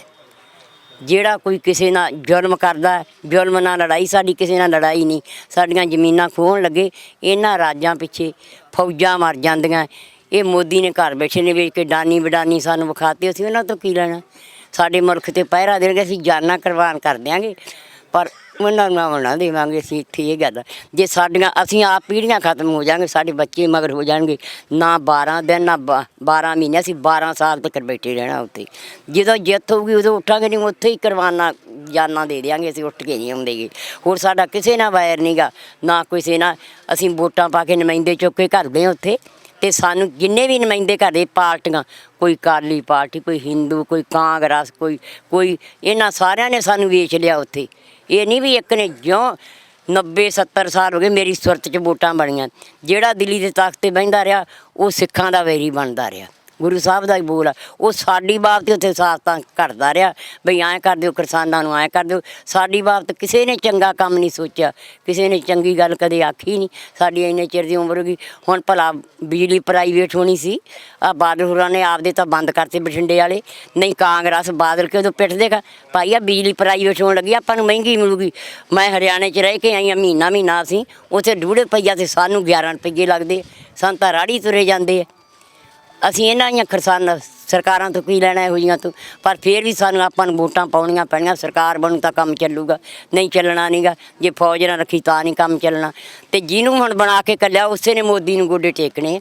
ਮੋਦੀ ਤੋਂ ਬਿਨਾਂ ਕਿਸੇ ਨੂੰ ਗੋਡੇ ਨਹੀਂ ਟੇਕਣੇ ਹੋਰ। ਪਰ ਮੈਂ ਤਾਂ ਇਹ ਕਹਿੰਦੀ ਹਾਂ ਵੀ ਜਿਹੜੀਆਂ ਅਗਲੇ ਤਿੰਨੇ ਪਾਰਟੀਆਂ ਫੇਲ ਕਰ ਦਿਓ, ਨਵੇਂ ਦਾ ਸਵਾਦ ਵੇਖੋ। ਇਹਨਾਂ ਨੇ 60 ਵਰ੍ਹੇ ਰਾਜ ਕਰ ਲਿਆ, ਉਹ ਹੋਰ ਆਪਣੇ ਤੇ 5 ਸਾਲ ਕਰ ਲੂਗਾ। ਵੇਖ ਤਾਂ ਲਵਾਂਗੇ ਚੰਗਾ ਕਰਦਾ ਕਿ ਮੰਦਾ ਕਰਦਾ। ਖਬਰਾਂ ਸਾਡੇ ਬੱਚਿਆਂ ਲਈ ਚੰਗਾ ਹੀ ਕਰੂਗਾ। ਬਸ ਇਹੀ ਬੇਨਤੀਆਂ ਸਾਡੀਆਂ। ਰਾਜੇ ਬਹੁਤ ਹੋਏ ਨਹੀਂ ਵੀ ਇਕੱਲਾ ਮੋਦੀ, ਬਹੁਤ ਕਪਟੀ ਰਾਜੇ ਹੋਏ ਆ। ਅੰਤ ਨਹੀਂ, ਐਡੇ ਮਾਰ ਭੈੜੇ ਤੋਂ ਭੈੜੇ ਰਾਜੇ ਆਏ ਆ, ਪਰ ਮੋਦੀ ਮੰਨਦਾ ਨਹੀਂ। ਕਰ ਲਿਆ ਤਾਂ ਆਪਾਂ, ਉਹਨਾਂ ਤਾਂ ਪੁੱਤੋਂ ਪੁੱਤੀ ਰਾਜ ਤੀ। ਮੋਦੀ ਹੋਰਾਂ ਤਾਂ ਆਪਾਂ ਬਣਾ ਕੇ ਕਰਦੇ ਆ। ਬਸ ਮੇਰੀਆਂ ਇਹ ਬੇਨਤੀਆਂ, ਅਸੀਂ ਉੱਥੇ ਜਾਨਾਂ ਦੇ ਦਿਆਂਗੇ ਤੇ ਉੱਠ ਕੇ ਨਹੀਂ ਆਵਾਂਗੇ। ਸਾਡੇ ਵਰਗੇ ਕੁਰਬਾਨ ਹੋ ਜਾਣਗੇ। ਜਿਹੜਾ ਕਹਿੰਦਾ ਮਰਨ ਤੋਂ ਡਰਦਾ, ਬਾਹਲੀ ਕਣਕ ਗੰਦੀ ਕਰ ਲਈ ਤਾਂ ਵੀ, ਤੇ ਥੋੜ੍ਹੀ ਕਰ ਲਈ ਤਾਂ ਵੀ, ਮਰਨਾ ਚੰਗਾ ਜਿਉਣ ਨੂੰ। ਬਸ ਆਖਰ ਤਾਂ ਮਰਨਾ ਹੀ ਆ, ਇਹ ਸੋਚ ਲਵੇ। ਪਰ ਅਸੀਂ ਮਰ ਕੇ ਲੈ ਕੇ ਜਿੱਤ ਕੇ ਮੁੜਾਂਗੇ, ਐਂ ਨਹੀਂ ਉੱਠਦੇਗੇ। ਸਾਡੀ ਇਹ ਬੇਨਤੀ ਅਸੀਂ ਸਾਰਿਆਂ ਨੂੰ, ਵਿਦੇਸ਼ ਵੀ ਮੈਂ ਤਾਂ ਬਹੁਤ ਕਰਦੀ ਹਾਂ ਬਈ ਉੱਥੇ ਚੱਲੋ, ਉੱਥੇ ਚੱਲੋ। ਹੁਣ ਵੀ ਜਾਣਾ, ਸਵੇਰੇ ਜਾਣਾ। ਅਸੀਂ ਹੈਗੀਆਂ 25-30 ਬੁੜੀਆਂ ਜਾਵਾਂਗੇ, ਜਦੋਂ ਹੁਕਮ ਹੋਇਆ ਮੁੜ ਆਵਾਂਗੇ। ਬਸ ਸਾਡੀ ਇਹ ਬੇਨਤੀ। ਵਾਹਿਗੁਰੂ ਜੀ ਕਾ ਖਾਲਸਾ, ਵਾਹਿਗੁਰੂ ਜੀ ਕੀ ਫਤਿਹ। ਤੁਸੀਂ ਅੰਗਰੇਜ਼ਾਂ ਦਾ ਰਾਜ ਵੀ ਦੇਖਿਆ। ਉਹ ਤਾਂ ਚਲੋ ਆਪਣੇ ਬਾਹਰ ਦੇ ਸੀਗੇ, ਆਪਣੇ ਦੇਸ਼ ਨੂੰ ਲੁੱਟਣ ਵਾਸਤੇ ਆਏ ਸੀਗੇ, ਲਟੇਰੇ ਸੀ, ਆਪਾਂ ਨੂੰ ਨਜ਼ਰ ਆ ਰਿਹਾ ਸੀਗਾ। ਸੋਨੇ ਦੀ ਚਿੜੀਆਂ ਨੂੰ ਲੁੱਟ ਕੇ ਲੈ ਗਏ ਉਹ। ਹੁਣ ਜਿਹੜੇ ਲਟੇਰੇ ਆਏ ਆਪਣੇ ਦੇਸ਼ ਦੇ, ਆਪਣੇ ਕਿੰਨੀਆਂ ਕੁਰਬਾਨੀਆਂ ਹੋਈਆਂ, ਕਿੰਨੀਆਂ ਸ਼ਹਾਦਤਾਂ ਹੋਈਆਂ ਦੇਸ਼ ਨੂੰ। ਕਦੀ ਇਹ ਤਾਂ ਨਹੀਂ ਕਿਹਨੇ ਸੋਚਿਆ ਹੋਣਾ ਵੀ ਇੰਨੀਆਂ ਕੁਰਬਾਨੀਆਂ ਤੋਂ ਬਾਅਦ ਫਿਰ ਆਪਣੇ ਹੀ ਲਟੇਰੇ ਪੈਦਾ। ਸੁਣੋ, ਮੋਦੀ ਹੋਰਾਂ ਨੇ ਤੇ ਇਹਨਾਂ ਨੇ ਆਏ ਨਹੀਂ ਸੋਚਿਆ ਵੀ ਇਹਨਾਂ ਰਾਜਾਂ ਪਿੱਛੇ ਫੌਜਾਂ ਮਰ ਜਾਂਦੀਆਂ, ਲੜ ਕੇ ਲੜਾਈਆਂ ਕਰਦੇ, ਤੇ ਅਸੀਂ ਆਪਦਾ ਰਾਜ ਆਪ ਵੇਚ ਕੇ ਬਗਾਨਿਆਂ ਨੂੰ ਸੱਦੀ ਜਾਂਦੇ ਹਾਂ। ਇੱਥੇ ਕੋਈ ਰਾਜ ਹੋਰ ਹੀ ਕਰੂਗਾ, ਯਾਦ ਰੱਖਿਆ ਜੋ। ਰਾਜ ਨਹੀਂ ਰਹਿਣਗੇ। ਜਦੋਂ ਅੱਜ ਤੱਕ ਹੋਊਗੀ ਨਾ, ਕੋਈ ਹੋਰ ਹੀ ਆ ਕੇ ਕਬਜ਼ਾ ਕਰੂਗਾ। ਇਹਨਾਂ ਦੇ ਰਾਜ ਕਿੱਥੇ ਰਹਿਣੇ ਜਦੋਂ ਇਹਨਾਂ ਨੇ ਗਾਂਹ ਵੇਚਤਾ। ਇਹਨਾਂ ਕੋਈ ਤਾਂ ਸਭ ਕੁਝ, ਆਪਣੇ ਕੋਈ ਤਾਂ ਇਕੱਲੇ ਸਰੀਰ ਹੀ ਆ। ਸਰੀਰ ਲੈ ਕੇ ਬਹਿ ਜਾਣਾ ਤੇ ਜਾ ਕੇ ਦਿੱਲੀ। ਹੋਰ ਤਾਂ ਸਾਡੇ ਕੋਲ ਕੋਈ ਨਹੀਂ, ਚਾਹੇ ਮਾਰ ਦੇਣ ਚਾਹੇ ਰੱਖ ਲੈਣ। ਇਹ ਗੱਲ ਹੈ। ਤੁਹਾਨੂੰ ਇਹ ਨਹੀਂ ਲੱਗਦਾ ਵੀ ਅੰਗਰੇਜ਼ਾਂ ਦਾ ਰਾਜ ਇਹਦੇ ਨਾਲੋਂ ਚੰਗਾ ਸੀਗਾ? ਬਹੁਤ ਚੰਗਾ ਸੀ, ਇਹਦੇ ਨਾਲ ਬਹੁਤ ਚੰਗਾ ਸੀ। ਕੋਈ ਚੋਰੀ ਨਹੀਂ ਸੀ ਕਰਦਾ, ਕੋਈ ਲੁੱਟਦਾ ਨਹੀਂ। ਜਿਹੜਾ ਕਰਦਾ ਸੀ ਉਹੀ ਭਰਦਾ ਸੀ, ਦੂਜਾ ਨਹੀਂ ਭਰਦਾ ਸੀ। ਹੁਣ ਇੱਕ ਕਰਦਾ, ਉਹਦਾ ਪਿਓ ਫੜ ਲੈਂਦੇ, ਉਹਦੀ ਮਾਂ ਫੜ ਲੈਂਦੀ, ਤੇ ਇਹ ਕੰਮ ਕਰਦੇ।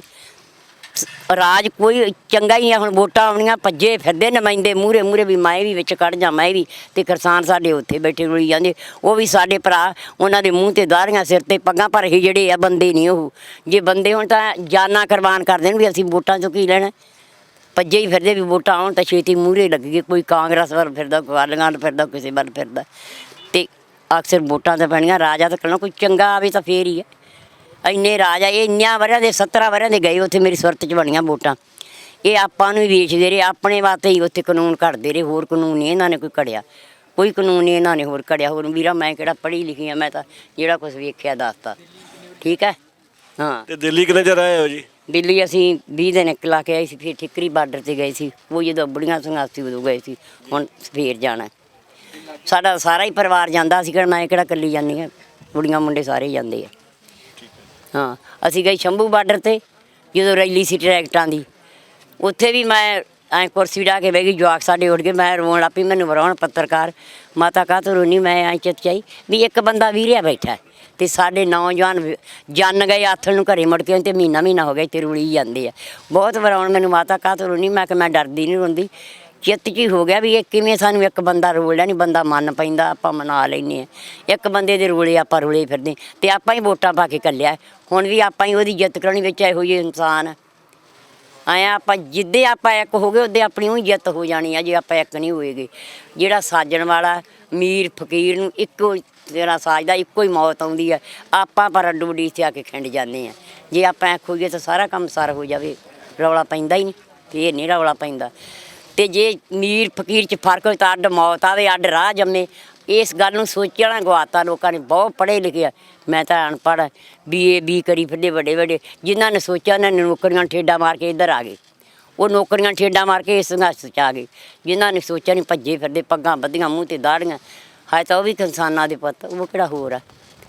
ਅੱਜ ਆਪਾਂ ਗੱਲ ਕਰ ਰਹੇ ਹਾਂ ਕਿਸਾਨੀ ਸੰਘਰਸ਼ ਦੀ, ਤੇ ਅੱਜ ਅਸੀਂ ਪਿੰਡ ਡਗਰੂ ਜ਼ਿਲ੍ਹਾ ਮੋਗਾ ਵਿਖੇ ਪਹੁੰਚੇ ਹੋਏ ਹਾਂ, ਜਿੱਥੇ ਆਪਾਂ ਪਹਿਲਾਂ ਦੇਖਿਆ ਕਿ ਭਾਰਤੀ ਕਿਸਾਨ ਯੂਨੀਅਨ ਅਗਰਾਹਾਂ ਗਰੁੱਪ ਵੱਲੋਂ ਜਿਹੜਾ ਵਾ ਧਰਨਾ ਲਾਇਆ ਹੋਇਆ। ਇੱਕ ਪਾਸੇ ਮੁੱਖ ਸੜਕ ਦੇ ਲਾਗੇ ਅਡਾਨੀਆਂ ਦਾ ਜੋ ਇੱਥੇ ਗੋਦਾਮ ਬਣਿਆ ਹੋਇਆ, ਤੇ ਦੂਸਰੇ ਪਾਸੇ ਜਿਹੜੀ ਰੇਲ ਅਡਾਨੀਆਂ ਦੇ ਗੋਦਾਮ ਵਿੱਚ ਜਾਂਦੀ ਆ, ਤਾਂ ਉਹ ਵੀ ਕਿਸਾਨ ਰੋਕ ਕੇ ਬੈਠੇ ਨੇ।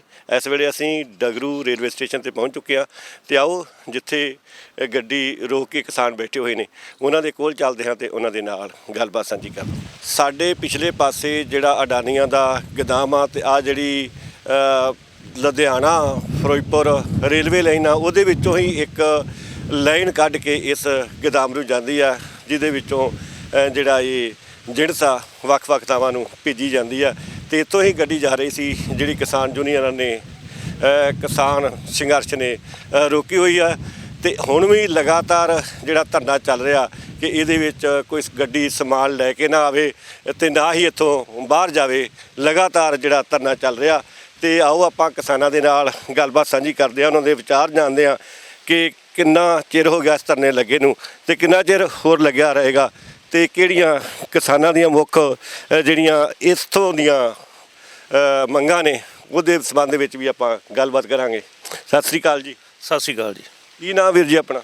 ਮੇਰਾ ਨਾਮ ਜੀ ਬਲਦੇਵ ਸਿੰਘ ਜੀਰਾ, ਸੂਬਾ ਜਨਰਲ ਸਕੱਤਰ ਭਾਰਤੀ ਕਿਸਾਨ ਯੂਨੀਅਨ ਕ੍ਰਾਂਤੀਕਾਰੀ ਜੀ। ਤੇ ਵੀਰ ਜੀ, ਕਦੋਂ ਦਾ ਜਿਹੜਾ ਇਹ ਧਰਨਾ ਵਾ ਸ਼ੁਰੂ ਹੈ?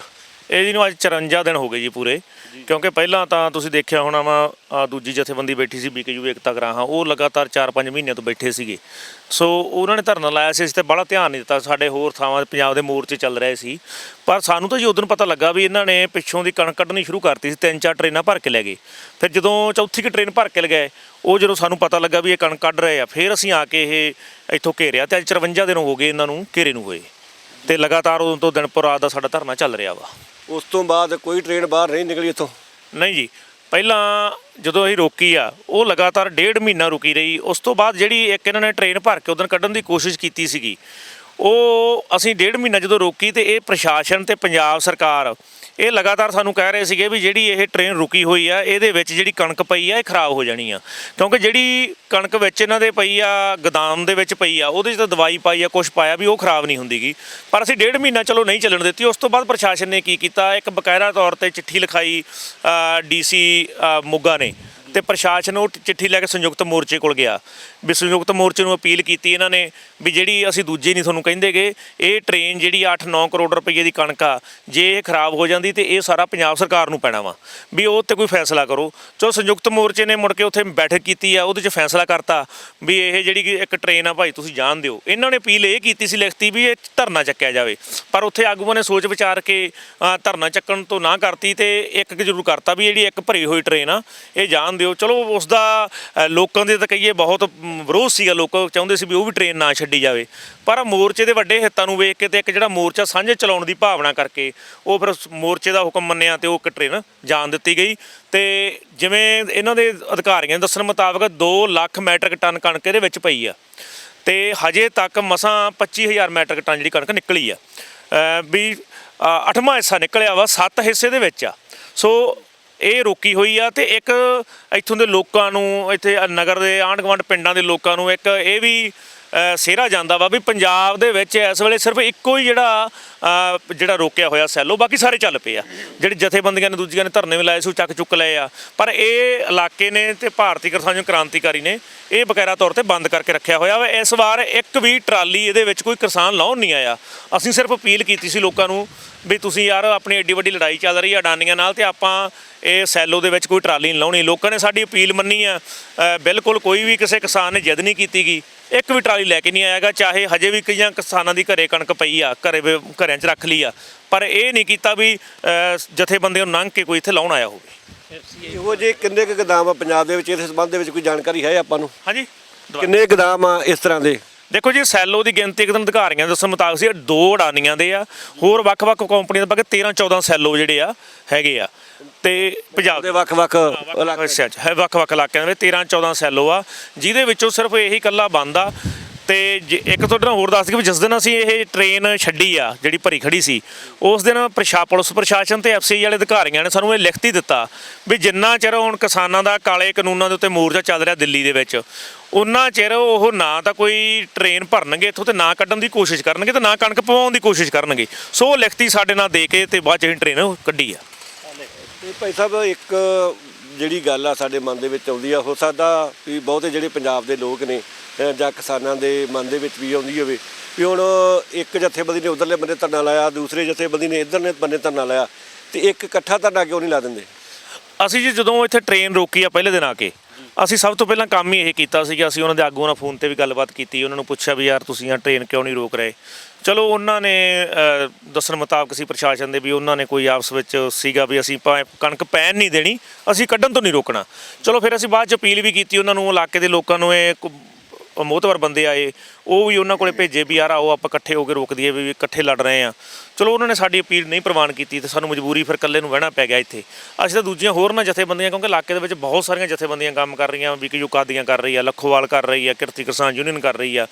ਅਸੀਂ ਤਾਂ ਬਕਾਇਦਾ ਤੌਰ ਤੇ ਸਾਰਿਆਂ ਨੂੰ ਅਪੀਲ ਕੀਤੀ ਸੀ ਵੀ ਜਿੱਡਾ ਵੱਡਾ ਇਹ ਅਸੀਂ ਸਮਝਦੇ ਹਾਂ ਵੀ ਪੰਜਾਬ ਦੇ ਵਿੱਚ ਕੋਈ ਜੇ ਸਭ ਤੋਂ ਮਹੱਤਵਪੂਰਨ ਪੁਆਇੰਟ ਹੈਗਾ ਤੇ ਉਹ ਇਹ ਆ, ਟੋਲ ਪਲਾਜ਼ਿਆਂ ਨਾਲੋਂ, ਪੰਪਾਂ ਨਾਲੋਂ, ਰੇਲਵੇ ਸਟੇਸ਼ਨਾਂ ਨਾਲੋਂ ਸਭ ਤੋਂ ਵੱਧ ਮਹੱਤਵਪੂਰਨ ਆ ਇਹ, ਤੇ ਵੀ ਇੱਥੇ ਆਪਾਂ ਇਕੱਠੇ ਹੋ ਕੇ ਲੜੀਏ। ਪਰ ਕੁਛ ਜਥੇਬੰਦੀਆਂ ਨੇ 1-2 ਦਿਨ ਸਾਥੀ ਭੇਜੇ ਵੀ ਆ, ਪਰ ਉਸ ਤੋਂ ਬਾਅਦ ਇਲਾਕੇ ਦੇ ਲੋਕ ਤੇ ਵਿਕਯੂ ਕ੍ਰਾਂਤੀਕਾਰੀ ਇੱਥੇ ਇਕੱਲੇ ਹੀ ਡਟੀ ਹੋਈ ਆ। ਬਿਲਕੁਲ ਜੀ, ਭਾਵੇਂ ਕਿਸਾਨ ਜਥੇਬੰਦੀਆਂ ਸਾਂਝਾ ਸੰਘਰਸ਼ ਲੜ ਰਹੀਆਂ ਨੇ, ਕੋਈ ਕਿਤੇ ਬੈਠੀ ਆ, ਕੋਈ ਕਿਤੇ ਬੈਠੀ ਆ, ਤੇ ਕਈ ਵਾਰ ਥੋੜ੍ਹਾ ਬਹੁਤਾ ਵਿਚਾਰਾਂ ਦਾ ਵਖਰੇਵਾਂ ਵੀ ਹੁੰਦਾ ਵਾ, ਕਿਉਂਕਿ ਵੱਖ-ਵੱਖ ਜਥੇਬੰਦੀਆਂ ਇਸ ਸਾਰੇ ਸੰਘਰਸ਼ ਨੂੰ ਅੱਗੇ ਲਿਜਾ ਰਹੀਆਂ। ਸਾਂਝੇ ਤੌਰ ਤੇ ਭਾਵੇਂ ਸਾਰੀਆਂ ਜਥੇਬੰਦੀਆਂ ਇੱਕ ਨੇ, ਇਕੱਠੀਆਂ ਹੋ ਕੇ ਸੰਘਰਸ਼ ਲੜ ਰਹੀਆਂ ਨੇ, ਪਰ ਫਿਰ ਵੀ ਕਿਤੇ ਨਾ ਕਿਤੇ ਕਈ ਵਾਰ ਵਿਚਾਰਾਂ ਦਾ ਜਿਹੜਾ ਅੰਤਰ ਹੁੰਦਾ। ਤੇ ਭਾਈ ਸਾਹਿਬ ਜੀ, ਜੇ ਕਿਸਾਨੀ ਆਪਾਂ ਸੰਘਰਸ਼ ਦੀ ਗੱਲ ਕਰੀਏ, ਹੁਣ ਜਿਵੇਂ ਤੁਸੀਂ ਇੱਥੇ ਮੋਰਚਾ ਲਾ ਕੇ ਬੈਠੇ ਹੋ, ਕੋਈ ਕਿਤੇ ਬੈਠਾ, ਕੋਈ ਕਿਤੇ ਬੈਠਾ, ਤੇ ਜਿਹੜਾ ਦਿੱਲੀ ਦਾ ਮੋਰਚਾ ਵਾ ਉਹਦੇ ਵਿੱਚ ਜੇ ਗਿਣਤੀ ਘਟਦੀ ਆ, ਸਰਕਾਰ ਜਿਹੜਾ ਵਾ ਕੋਈ ਸਖਤ ਐਕਸ਼ਨ ਲੈਂਦੀ ਆ, ਤੇ ਫਿਰ ਆਪਾਂ ਨੂੰ ਚਾਹੀਦਾ ਨਹੀਂ ਵੀ ਆਪਾਂ ਸਾਰੇ ਮਤਲਬ ਜੇਕਰ ਕਿਤੇ ਇੱਕੇ ਥਾਂ ਹੀ ਜ਼ਿਆਦਾ ਜਿਹੜਾ ਜ਼ੋਰ ਦਈਏ।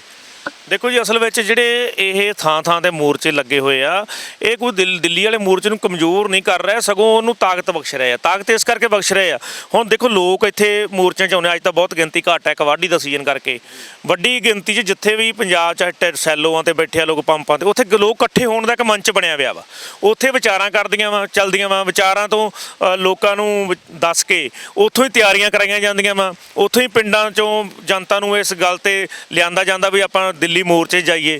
ਸੋ ਇਹ ਉਹਦੇ ਸਹਿਯੋਗੀ ਦੀ ਭੂਮਿਕਾ ਨਿਭਾ ਰਹੇ ਆ, ਨਾ ਕਿ ਨੁਕਸਾਨ ਕਰ ਰਹੇ ਆ। ਇਹ ਗੱਲ ਠੀਕ ਆ ਵੀ ਆਉਣ ਵਾਲੇ ਦਿਨਾਂ ਵਿੱਚ ਸਾਨੂੰ ਉੱਥੇ ਇਕੱਠ ਵਧਾਉਣਾ ਪਊਗਾ, ਕਿਉਂਕਿ ਸਰਕਾਰ ਦੇ ਵੀ ਮਨਸ਼ੇ ਪਿਛਲੇ ਦਿਨੀ ਖਬਰਾਂ ਦੇ ਵਿੱਚ ਵੀ ਆਏ ਆ, ਚਾਹੇ ਉਹ ਕਿੰਨੇ ਸੱਚ ਆ ਕਿੰਨੇ ਝੂਠ ਅਗਲੀ ਗੱਲ ਆ, ਪਰ ਸਰਕਾਰ ਇਹ ਸੋਚ ਹੀ ਸਕਦੀ ਹੈ ਜੇ ਸਾਡੀ ਗਿਣਤੀ ਉੱਥੋਂ ਘਟਦੀ ਆ ਤੇ ਉਹ ਉਠਾਉਣ ਵਾਲੇ ਪਾਸੇ ਜਾ ਸਕਦੀ ਆ। ਪਰ ਹੁਣ ਸਾਡਾ ਵਾਢੀ ਦਾ ਸੀਜ਼ਨ ਨਿਬੜ ਗਿਆ, ਸਾਡੇ ਬਹੁਤ ਸਾਰੇ ਇਲਾਕਿਆਂ ਦੇ ਵਿੱਚ ਤੂੜੀ ਵੀ ਬਣ ਗਈ ਆ, ਦਾਣੇ ਦੂਣੇ ਲੋਕ ਸਾਂਭ ਰਹੇ ਆ, ਜਾਂ 2-4 ਦਿਨਾਂ 'ਚ ਨਿਬੜ ਜੂਗਾ। ਤੁਸੀਂ ਦੇਖਿਆ ਜੇ ਪੰਜਾਬ 'ਚੋਂ ਵੱਡੀ ਗਿਣਤੀ ਵਿੱਚ ਲੋਕ ਉੱਠ ਕੇ ਜਾਣਗੇ। ਪਿਛਲੇ ਦਿਨੀ ਜਦੋਂ ਅਖਬਾਰ ਦੀ ਖਬਰ ਆਈ ਵੀ ਸਰਕਾਰ ਆਪਰੇਸ਼ਨ ਕਲੀਨ ਕਰ ਰਹੀ ਆ, ਉਹਦਾ ਅਸਰ ਇੰਨਾ ਹੋਇਆ ਅਖਬਾਰ ਦੀ ਦਾ ਵੀ ਲੋਕ ਆਪ ਮੁਹਾਰੇ ਕਹਿਣ ਲੱਗ ਪਏ ਵੀ ਯਾਰ ਸਰਕਾਰ ਕਰਕੇ ਦੇਖੇ, ਅਸੀਂ ਪਹੁੰਚਾਂਗੇ ਉੱਥੇ। ਤੇ ਅਸੀਂ ਸਮਝਦੇ ਹਾਂ ਵੀ ਸਰਕਾਰ ਜੇ ਕੋਈ ਇਹੋ ਜਿਹਾ ਪੰਗਾ ਲਊਗੀ ਤੇ ਕਲੀਨ ਕਿਸਾਨਾਂ ਦਾ ਮੋਰਚਾ ਨਹੀਂ ਹੋਣਾ, ਸਰਕਾਰ ਕਲੀਨ ਹੋ ਜਾਣੀ ਹੈ। ਕਿਉਂਕਿ ਪੰਜਾਬ ਵਾਲੇ ਬੇਸ਼ੱਕ ਪੰਜਾਬ 'ਚ ਬੈਠੇ ਆ, ਪਰ ਜੇ ਕੋਈ ਸਰਕਾਰ ਨੇ ਪੰਗਾ ਲਿਆ ਤੇ ਉੱਥੇ 5-7 ਘੰਟਿਆਂ ਦੇ ਵਿੱਚ ਹੀ ਵੇਖਿਆ ਜੇ ਤੁਸੀਂ, ਇੱਕ ਹੜ੍ਹ ਉੱਠੂਗਾ ਪੰਜਾਬ 'ਚੋਂ ਹਰਿਆਣੇ 'ਚੋਂ ਜਿਹੜਾ ਉੱਥੇ ਪਹੁੰਚ ਜੂਗਾ। ਬਾਕੀ ਹੁਣ ਕੰਮ ਦੀ ਰੁੱਤ ਲੰਘ ਗਈ ਆ, ਹੁਣ ਇਕੱਠ ਵੱਧ ਜਾਣਾ ਜੀ ਉੱਥੇ। ਬਿਲਕੁਲ ਜੀ, ਜਿਸ ਤਰ੍ਹਾਂ ਸਾਰੇ ਲੋਕ ਜਾਣਦੇ ਆ ਕਿ ਮਸ਼ੀਨਰੀ ਬਹੁਤ ਜ਼ਿਆਦਾ ਵਾ ਤੇ ਜਿਹੜਾ ਹੁਣ ਵਾਢੀ ਦਾ ਕੰਮ ਆ ਉਹ ਛੇਤੀ ਨਿਪਟਾਇਆ ਜਾਂਦਾ। ਤੇ ਵੈਸੇ ਵੀ ਜਿਹੜੇ ਸਾਰੇ ਕਿਸਾਨ ਨੇ ਇੱਕ ਦੂਜਿਆਂ ਦਾ ਸਹਿਯੋਗ ਕਰ ਰਹੇ ਨੇ ਤੇ ਛੇਤੀ ਜਿਹੜੀ ਹਾੜੀ ਦੀ ਫਸਲ ਸਾਂਭੀ ਜਾਣੀ ਆ। ਤੇ ਫਿਰ ਕਿਸਾਨਾਂ ਨੇ ਵਿਹਲੇ ਹੋ ਕੇ, ਤੇ ਜਿਸ ਤਰ੍ਹਾਂ ਭਾਈ ਸਾਹਿਬ ਦੱਸ ਰਹੇ ਨੇ, ਵਾਕਈ ਜਿਹੜੇ ਇੱਥੇ ਲੋਕਲ ਮੋਰਚੇ ਨੇ, ਕੋਈ ਟੋਲ ਪਲਾਜ਼ਿਆਂ ਤੇ ਕੋਈ ਪੰਪਾਂ ਤੇ ਉੱਥੇ ਵਿਚਾਰਾਂ ਹੁੰਦੀਆਂ, ਸਾਰੀਆਂ ਗੱਲਾਂ ਬਾਤਾਂ ਸਾਂਝੀਆਂ ਹੁੰਦੀਆਂ। ਅਸਲ ਦੇ ਵਿੱਚ ਕਾਲੇ ਕਾਨੂੰਨ ਹੈ ਕੀ ਆ, ਕਿਉਂ ਇਹਦਾ ਵਿਰੋਧ ਹੋ ਰਿਹਾ, ਇਹ ਸਾਰੀ ਗੱਲ ਲੋਕਾਂ ਨੂੰ ਥਾਂ ਥਾਂ ਤੇ ਜਿਹੜੀ ਸਮਝਾਈ ਜਾ ਰਹੀ ਆ। ਤੇ ਇੱਥੋਂ ਦੇ ਭਾਈ ਸਾਹਿਬ ਹੋਰ ਵੀ ਸਾਡੇ ਨਾਲ ਹਾਜ਼ਰ, ਉਹਨਾਂ ਦੇ ਵਿਚਾਰ ਜਾਣਦੇ। ਸਤਿ ਸ੍ਰੀ ਅਕਾਲ ਜੀ। ਸਤਿ ਸ੍ਰੀ ਅਕਾਲ ਜੀ। ਕੀ ਨਾਂ ਜੀ ਆਪਣਾ? ਮੇਰਾ ਨਾਮ ਨਛੱਤਰ ਸਿੰਘ ਪ੍ਰੇਮੀ ਜੀ। ਤੇ ਜ਼ਿਲ੍ਹਾ ਜਨਰਲ ਸਕੱਤਰ ਹਾਂ ਮੈਂ ਭਾਰਤੀ ਕਿਸਾਨ ਯੂਨੀਅਨ ਕ੍ਰਾਂਤੀਕਾਰੀ ਦਾ। ਜੀ। ਸਾਨੂੰ ਅੱਜ 54ਵਾਂ ਦਾ ਨਾਂ ਇੱਥੇ ਧਰਨੇ ਤੇ ਬੈਠੇ ਨੂੰ ਸ਼ੈਲੋ ਤੇ ਬੜੇ ਸਾਨੂੰ ਪ੍ਰਸ਼ਾਸਨ ਵੱਲੋਂ ਵੀ ਆਉਂਦੇ ਆ, ਹੋਰ ਅਧਿਕਾਰੀਆਂ ਵੱਲੋਂ ਵੀ ਆਉਂਦੇ ਆ, FCI ਵੱਲੋਂ ਵੀ ਆਉਂਦੇ ਆ। ਸ਼ੈਲੋ ਅਧਿਕਾਰੀ ਆ ਜਿਹੜੇ ਵੀ ਸਾਡਾ ਇਹ ਸ਼ੈਲੋ ਵਿਹਲਾ ਕਰ ਦਿਓ, ਅਸੀਂ ਕਣਕ ਕੱਢਣੀ, ਪਰ ਅਸੀਂ ਆਖਿਆ ਨਹੀਂ, ਸੰਯੁਕਤ ਮੋਰਚੇ ਤੋਂ ਸਾਨੂੰ ਲਿਖਾ ਕੇ ਲਿਆ ਦਿਓ, ਫਿਰ ਅਸੀਂ ਉਸ ਹਿਸਾਬ ਨਾਲ ਕਾਰਵਾਈ ਕਰਾਵਾਂਗੇ। ਤੇ ਉਹਨਾਂ ਨੇ ਗੱਡੀ ਬਾਰੇ ਬੇਨਤੀ ਕੀਤੀ ਸੰਯੁਕਤ ਮੋਰਚੇ ਨੂੰ, ਉੱਥੋਂ ਲਿਖਾ ਕੇ ਲਿਆਂਦਾ, ਉਸ ਦਾ ਲਿਖਿਆ ਅਸੀਂ ਮੰਨਿਆ ਸੰਯੁਕਤ ਮੋਰਚੇ ਦਾ। ਆਪਦੀ ਆਪ ਅਸੀਂ ਕੁਝ ਨਹੀਂ ਕਰਦੇ। ਇਹ ਜਿਹੜਾ ਧਰਨਾ ਇਹ ਸੰਯੁਕਤ ਮੋਰਚੇ ਨਾਲ ਹੀ ਲਿੰਕਡ ਹੈ। ਇੱਥੋਂ ਅਸੀਂ ਆਪਦੇ ਆਪ ਕਿਸੇ ਕਿਸਮ ਦੀ ਕੋਈ ਨਾ ਕਿਸੇ ਨੂੰ ਸੱਦਾ ਦਿੰਦੇ, ਕਿਸੇ ਕਿਸਮ ਦਾ ਜੋ ਸੰਯੁਕਤ ਮੋਰਚੇ ਵੱਲੋਂ ਸਾਨੂੰ ਸੁਨੇਹਾ ਆਉਂਦਾ ਉਹਦੇ ਤੇ ਅਸੀਂ ਫੁੱਲ ਚੜਾਉਂਦੇ ਹਾਂ। ਤੇ ਫਿਰ ਤੁਸੀਂ ਇੱਥੇ ਬੈਠੇ ਹੋ, ਘਰ ਦੇ ਕਾਰੋਬਾਰ ਕਿਵੇਂ ਚੱਲਦੇ ਆ? ਘਰ ਦੇ ਕਾਰੋਬਾਰਾਂ ਨੂੰ ਅਸੀਂ ਤਲਾਂਜਲੀ ਦੇ ਕੇ ਆਏ ਹਾਂ। ਉਹਨਾਂ ਨੂੰ ਆਖਿਆ ਵੀ ਤੁਸੀਂ ਘਰ ਦੇ ਜਿਹੜੇ ਕੰਮ ਆ ਇਹ ਤੁਸੀਂ ਕਰਨੇ ਆ, ਸਾਡੇ ਝਾਕ ਨਾ ਰੱਖਿਆ ਜੇ ਤਾਂ ਹੁਣ ਇਸ ਮੋਰਚੇ ਦੇ ਲੇਖੇ ਲੱਗਾਂਗੇ, ਭਾਵੇਂ ਸਾਨੂੰ ਕੁਝ ਵੀ ਕਰਨਾ ਪਵੇ। ਜਿੰਨਾ ਚਿਰ ਕਾਲੇ ਕਾਨੂੰਨ ਰੱਦ ਨਹੀਂ ਹੁੰਦੇ ਉਹਨਾਂ ਚਿਰ ਅਸੀਂ, ਜੇ ਦਿੱਲੀ ਜਾਣਾ ਪਊ ਸਾਨੂੰ ਦਿੱਲੀ ਕਹਿਣਗੇ ਅਸੀਂ ਉੱਥੇ ਜਾਵਾਂਗੇ, ਜੇ ਇੱਥੇ ਕਹਿਣਗੇ ਇੱਥੇ ਇਕੱਠ ਵਧਾਵਾਂਗੇ। ਹੁਣ ਲੋਕ ਵਿਹਲੇ ਹੋ ਗਏ ਹਾੜੀ ਤੋਂ, ਇਹੀ ਸਾਨੂੰ ਵੱਡਾ ਮੁਸ਼ਕਲ ਸੀਗੀ। ਤੇ ਪਰ ਗਾਂ ਇਕੱਠ ਵੇਖਿਆ ਜੀ ਤੁਸੀਂ ਕਿਵੇਂ ਕਾਫਲੇ ਆਉਂਦੇ ਆ। ਸਤਿ ਸ੍ਰੀ ਅਕਾਲ ਜੀ। ਸਤਿ ਸ੍ਰੀ ਅਕਾਲ। ਕੀ ਨਾਂ ਜੀ ਆਪਣਾ? ਅਰਸ਼ਨ ਸਿੰਘ ਜੀ। ਅਸੀਂ ਤਾਂ ਘਰਾਂ ਤੋਂ ਹੁਣ ਜਵਾਬ ਦੇ ਕੇ ਆਏ ਵੀ ਸਾਡੀ ਝਾਕ ਖੁਸ਼ੀ ਰੱਖਿਓ, ਅਸੀਂ ਮਤਲਬ ਸਿਰੇ ਲਾਏ ਬਿਨਾਂ ਮੁੜਨਾ ਨਹੀਂ, ਤੇ ਅਸੀਂ ਡਟ ਕੇ ਰਹੇ ਹਾਂ। ਅਸੀਂ ਕੋਈ ਕੰਮ ਨਹੀਂ ਕਰਨਾ ਪਿੱਛੇ। ਜਿੱਦਾਂ ਦਾ ਮੈਂ ਤੁਰਿਆ ਉੱਦਾਂ ਦਾ, ਹੁਣ ਜਿੱਦਾਂ ਦਾ ਇੱਥੇ ਦਿੱਲੀ ਰਿਹਾ ਜਿੰਨਾ ਚਿਰ, ਉਹਨਾਂ ਚਿਰ ਉੱਥੇ ਰਿਹਾ। ਹੁਣ ਜਿੱਦਾਂ ਦੇ ਆਏ ਉੱਦਾਂ ਦੇ ਇੱਥੇ। ਕਿੰਨਾ ਚਿਰ ਲੱਗ ਗਿਆ ਦਿੱਲੀ? ਮੈਂ 40 ਕੁ ਦਿਨ ਲਾਏ, 3 ਵਾਰੀ ਗਿਆ ਸੀ। ਠੀਕ ਹੈ ਜੀ। ਹਾਂਜੀ। ਤੇ ਤੁਹਾਡੀ ਉਮਰ ਕਿੰਨੀ ਹੋ ਗਈ ਆ? 85 ਸਾਲ ਹੈ ਜੀ। ਠੀਕ ਹੈ ਜੀ। ਤੇ ਜਿਹੜੀ ਕਿਸਾਨਾਂ ਦੀਆਂ ਮੰਗਾਂ ਵਾ, ਮੈਨੂੰ ਲੱਗਦਾ ਵੀ ਹੁਣ ਤਾਂ ਅੰਤ ਹੋ ਗਿਆ, ਵੀ ਜ਼ਮੀਨਾਂ ਖੋਣ ਤੱਕ ਗੱਲ ਹੋ ਗਈ। ਕਿਸਾਨਾਂ ਦੀਆਂ ਸਮੱਸਿਆ ਤਾਂ ਪਹਿਲਾਂ ਵੀ ਕਾਫੀ ਸੀ ਨਾ? ਬਹੁਤ ਜ਼ਿਆਦਾ ਸੀ ਜੀ। ਜਦੋਂ ਇੱਕ ਸਮਾਂ ਇਹ ਵੀ ਸੀ, ਪ੍ਰਤਾਪ ਸਿੰਘ ਕੈਰੋਂ ਚੀਫ ਮਿਨਿਸਟਰ ਸੀ, ਉਹਨੇ ਖੁਦ ਸੀਤੀ ਟੈਕਸ ਲਾਇਆ ਸੀ। ਉਦੋਂ ਸਾਡੀ ਆਗੂ ਸਾਡੇ ਸੀਗੇ ਕਾਮਰੇਟ, ਅਸੀਂ ਮਤਲਬ ਵੀ ਉਹ ਜਦੋਂ ਜਿੱਤ ਗਏ ਸਾਨੂੰ ਆਂਦੇ ਮਾਫ ਹੋ ਗਏ। ਉਹ ਹਾਲਾਂਕਿ ਮਾਫ ਨਹੀਂ ਹੋਏ ਸੀ, ਉਹ ਸਸਪੈਂਡ ਹੋਏ ਸੀ। ਉਹ ਜਦੋਂ ਉਦੋਂ ਬਾਅਦ 2.5 ਸਾਲ ਬਾਅਦ ਉਹਦਾ ਨਾਮ ਬਦਲ ਕੇ ਰੱਖਤਾ ਵਾਟਰਮੈਂਟ। ਫਿਰ ਅਸੀਂ ਕਿਸਾਨ ਮੋਰਚਾ ਲਾਇਆ, ਕਚਹਿਰੀਆਂ ਘੇਰੀਆਂ, ਫਿਰ ਉਹ ਮਾਫ ਹੋਇਆ। ਤੇ ਜਿਹੜੇ ਆਂਦੇ ਸਸਪੈਂਡ ਤਾਂ ਆਏ ਲੈ। ਹੁਣ ਮੈਂ ਮਹਿਕਮੇ ਸੀਗਾ। ਤੁਸੀਂ ਜਿਹੜਾ ਉਸ ਸੰਘਰਸ਼ ਦੇ ਵਿੱਚ ਵੀ ਹਿੱਸਾ ਲਿਆ ਤੇ ਇਸ ਸੰਘਰਸ਼ ਵੀ ਹਿੱਸਾ ਲੈ ਰਹੇ ਹੋ, ਉਸ ਸੰਘਰਸ਼ ਤੇ ਇਸ ਸੰਘਰਸ਼ ਦਾ ਕੀ ਫਰਕ ਆ? ਬਹੁਤ ਫਰਕ ਆ। ਇਹ ਭਾਰਤ ਪੱਧਰ ਦਾ, ਉਹ ਤਾਂ ਪੰਜਾਬ ਦਾ ਹੀ ਸੀ। ਇਕੱਲੇ ਪੰਜਾਬ ਹੀ ਸੀ। ਜੇ ਪੰਜਾਬ ਦਾ ਮਸਲਾ ਸੀ ਤਾਂ ਪੰਜਾਬ ਹੀ ਨਹੀਂ ਲੜਿਆ ਤੇ ਪੰਜਾਬ ਨੇ ਹੀ ਮਾਫ ਕਰਾਇਆ। ਹੁਣ ਸਾਡਾ ਭਾਰਤ ਦਾ ਤੇ ਭਾਰਤ ਹੀ ਲੜਦਾ। ਬਿਲਕੁਲ ਜੀ। ਉਹ ਮਸਲਾ ਜਿਹੜਾ ਪੰਜਾਬ ਦਾ ਸੀਗਾ, ਉਦੋਂ ਭਾਵੇਂ ਸਾਂਝਾ ਪੰਜਾਬ ਹੁੰਦਾ ਸੀਗਾ, ਪਰ ਫਿਰ ਵੀ ਉਹ ਬਹੁਤ ਵੱਡਾ ਆਪਾਂ ਕਹਿ ਸਕਦੇ ਹਾਂ ਕਿ ਕਿਸਾਨੀ ਸੰਘਰਸ਼ ਸੀਗਾ, ਜਿਸ ਨੂੰ ਕਿਸਾਨਾਂ ਨੇ ਜਿੱਤਿਆ। ਸਤਿ ਸ੍ਰੀ ਅਕਾਲ ਜੀ। ਸਤਿ ਸ੍ਰੀ ਅਕਾਲ ਜੀ। ਕੀ ਨਾਮ ਵੀਰ ਜੀ ਆਪਣਾ? ਗੁਰਮੇਲ ਸਿੰਘ ਜੀ। ਤੁਸੀਂ ਵੀ ਇਸ ਸੰਘਰਸ਼ ਦੇ ਵਿੱਚ ਡਟੇ ਹੋਏ ਹੋ, ਧਰਨੇ ਤੇ ਬੈਠੇ ਹੋ ਬੜੇ ਲੰਮੇ ਸਮੇਂ ਤੋਂ। ਤੁਹਾਡਾ ਕੀ ਨਜ਼ਰੀਆ ਇਸ ਕਿਸਾਨ ਸੰਘਰਸ਼ ਬਾਰੇ? ਸਾਡਾ ਨਜ਼ਰੀਆ ਇਹ ਵੀ ਇਹ ਸੰਘਰਸ਼ ਜਿਹੜਾ ਸੰਯੁਕਤ ਮੋਰਚਾ ਦਿੱਲੀ ਵਾਲਾ ਚੱਲ ਰਿਹਾ, ਇਹਦੇ ਨਾਲ ਅਸੀਂ ਪੂਰਾ ਸਾਥ ਦੇਵਾਂਗੇ। ਪਰ ਜਦੋਂ ਤੋਂ ਆਹ ਮੋਰਚਾ ਚੱਲ ਰਿਹਾ ਸਾਡਾ ਰੇਲ ਰੋਕੂ ਦਾ, ਉਦੋਂ ਤੋਂ ਲੈ ਕੇ ਅੱਜ ਤੱਕ ਅਸੀਂ ਸੰਘਰਸ਼ ਦੇ ਵਿੱਚ ਆ, ਪੂਰਾ ਸਾਥ ਆ, ਪੂਰਾ ਡਟ ਕੇ ਰਵਾਂਗੇ ਜੀ। ਜਿੱਥੇ ਵੱਡੀ ਉਮਰ ਦੇ ਜਿਹੜੇ ਬਜ਼ੁਰਗ ਨੇ ਉਹ ਧਰਨੇ ਦੇ ਵਿੱਚ ਬੈਠੇ ਆ, ਤੇ ਇੱਥੇ ਨੌਜਵਾਨ ਵੀ ਜਿਹੜੇ ਉਹ ਵੀ ਧਰਨੇ ਦੇ ਵਿੱਚ ਆਏ ਹੋਏ ਆ। ਸਤਿ ਸ੍ਰੀ ਅਕਾਲ ਜੀ। ਸਤਿ ਸ਼੍ਰੀ ਅਕਾਲ। ਤੇ ਇਹ ਜਿਹੜਾ ਬੱਚਾ ਵਾ, ਵੇਖੋ ਕਿੱਡਾ ਸੋਹਣਾ ਬੱਚਾ ਵਾ, ਬਸਤਾ ਦੇ ਮਗਰ ਪਾਇਆ ਹੋਇਆ, ਤੇ ਪਰ ਇਹਨੂੰ ਜੋ ਦੱਸਣ ਦੇ ਮੁਤਾਬਕ ਆ ਕਿ ਇਹਨੂੰ ਜਿਹੜੀ ਦਿਸ ਨਹੀਂ ਰਿਹਾ, ਇਹਦੀਆਂ ਜਿਹੜੀਆਂ ਅੱਖਾਂ ਵਾ ਪੂਰੇ ਕੰਮ ਨਹੀਂ ਕਰ ਰਹੇ। ਕੀ ਨਾਂ ਦੱਸਿਆ ਜੀ? ਖੁਸ਼ਬੀਰ ਸਿੰਘ, ਪਿੰਡ ਕਿਹੜਾ ਜੀ? ਕਾਲੀਏ ਵਾਲਾ। ਕਾਲੀਏ ਵਾਲਾ। ਤੇ ਤੁਸੀਂ ਹਰ ਰੋਜ਼ ਆਉਂਦੇ ਹੋ ਧਰਨੇ ਦੇ ਵਿੱਚ ਜਾਂ ਕਦੀ ਕਦਾਈ ਜੀ? ਮਤਲਬ ਇੱਥੇ ਤਾਂ ਅਸੀਂ ਮੈਂ ਦੂਜੀ ਵਾਰੀ ਆਇਆ, ਪਰ ਟੋਲ ਪਲਾਜ਼ੇ ਤੇ ਤਕਰੀਬਨ ਰੋਜ਼ ਵਾਂਗੂ ਹੀ ਜਾਈਦਾ। ਠੀਕ ਹੈ ਜੀ। ਤੇ ਜਿਹੜੀ ਨਿਗਾਹ ਤੋਂ ਬਗੈਰ ਜਿਹੜੀ ਪੜ੍ਹਾਈ ਬਰੇਲ ਪੜ੍ਹਾਈ, ਫਿਰ ਤੁਸੀਂ ਪੜ੍ਹਾਈ ਕਰ ਰਹੇ ਹੋ? ਹਾਂਜੀ। ਕਿੱਥੇ ਪੜ੍ਹਦੇ ਹੋ? ਪਹਿਲਾਂ ਮੈਨੂੰ ਚੰਡੀਗੜ੍ਹ ਪੜ੍ਹਦਾ ਸੀਗਾ, ਉਸ ਤੋਂ ਬਾਅਦ ਉਹਨਾਂ ਨੇ ਕਿਹਾ ਵੀ ਮੈਂ ਨਾਰਮਲ ਸਕੂਲ 'ਚ ਪੜ੍ਹ ਸਕਦਾ ਹਾਂ, ਇਸ ਕਰਕੇ ਮੈਨੂੰ ਤਲਵੰਡੀ ਲਾਤਾ ਐਸਕੇ ਸਕੂਲ 'ਚ। ਠੀਕ ਹੈ ਜੀ। ਤੇ ਕੀ ਤੁਸੀਂ ਜਿਹੜਾ ਹੁਣ ਕਿਸਾਨਾਂ ਦਾ ਬੜਾ ਵੱਡਾ ਸੰਘਰਸ਼ ਜਿਹੜਾ ਵਿੱਢਿਆ ਹੋਇਆ ਵਾ, ਜਿਹੜਾ ਲੜਿਆ ਜਾ ਰਿਹਾ, ਭਾਵੇਂ ਤੁਸੀਂ ਉਹਨੂੰ ਆਪਦੀਆਂ ਅੱਖਾਂ ਦੇ ਨਾਲ ਨਹੀਂ ਦੇਖ ਸਕਦੇ ਹੋ, ਤੇ ਤੁਸੀਂ ਕੀ ਤੁਹਾਡੇ ਵਿਚਾਰ ਨੇ ਇਸ ਸੰਘਰਸ਼ ਪ੍ਰਤੀ?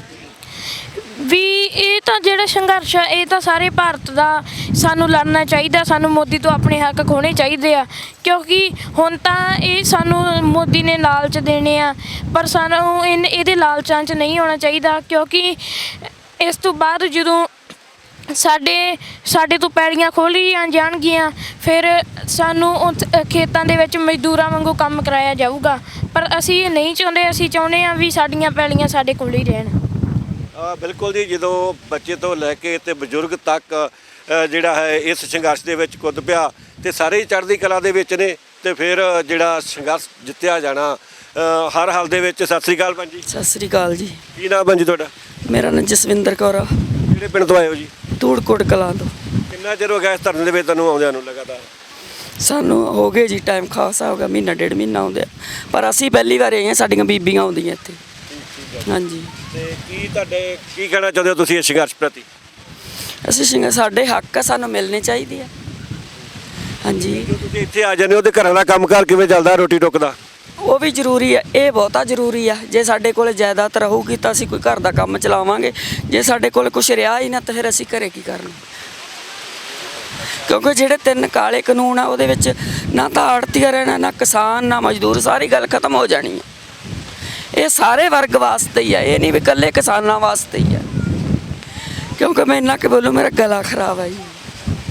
ਵਾਹਿਗੁਰੂ ਜੀ ਦਾ ਖਾਲਸਾ, ਵਾਹਿਗੁਰੂ ਜੀ। ਸੋ ਦਰਸ਼ਕੋ, ਇਹ ਸੀ ਕਿਸਾਨੀ ਸੰਘਰਸ਼ ਦੇ ਵੱਖ-ਵੱਖ ਰੰਗ, ਜਿਹੜਾ ਅਡਾਨੀਆਂ ਦਾ ਐਡਾ ਵੱਡਾ ਸੈਲੋ ਆ, ਗੋਦਾਮ ਆ, ਉਹ ਘੇਰ ਕੇ ਜਿਹੜੀਆਂ ਕਿਸਾਨ ਜਥੇਬੰਦੀਆਂ ਬੈਠੀਆਂ ਹੋਈਆਂ ਨੇ।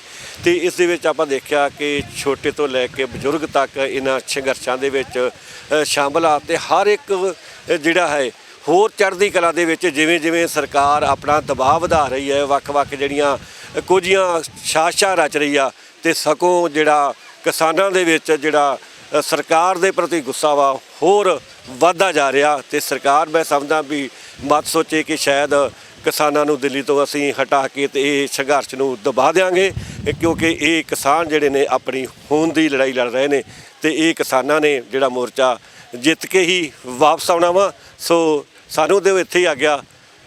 ਸਤਿ ਸ੍ਰੀ ਅਕਾਲ।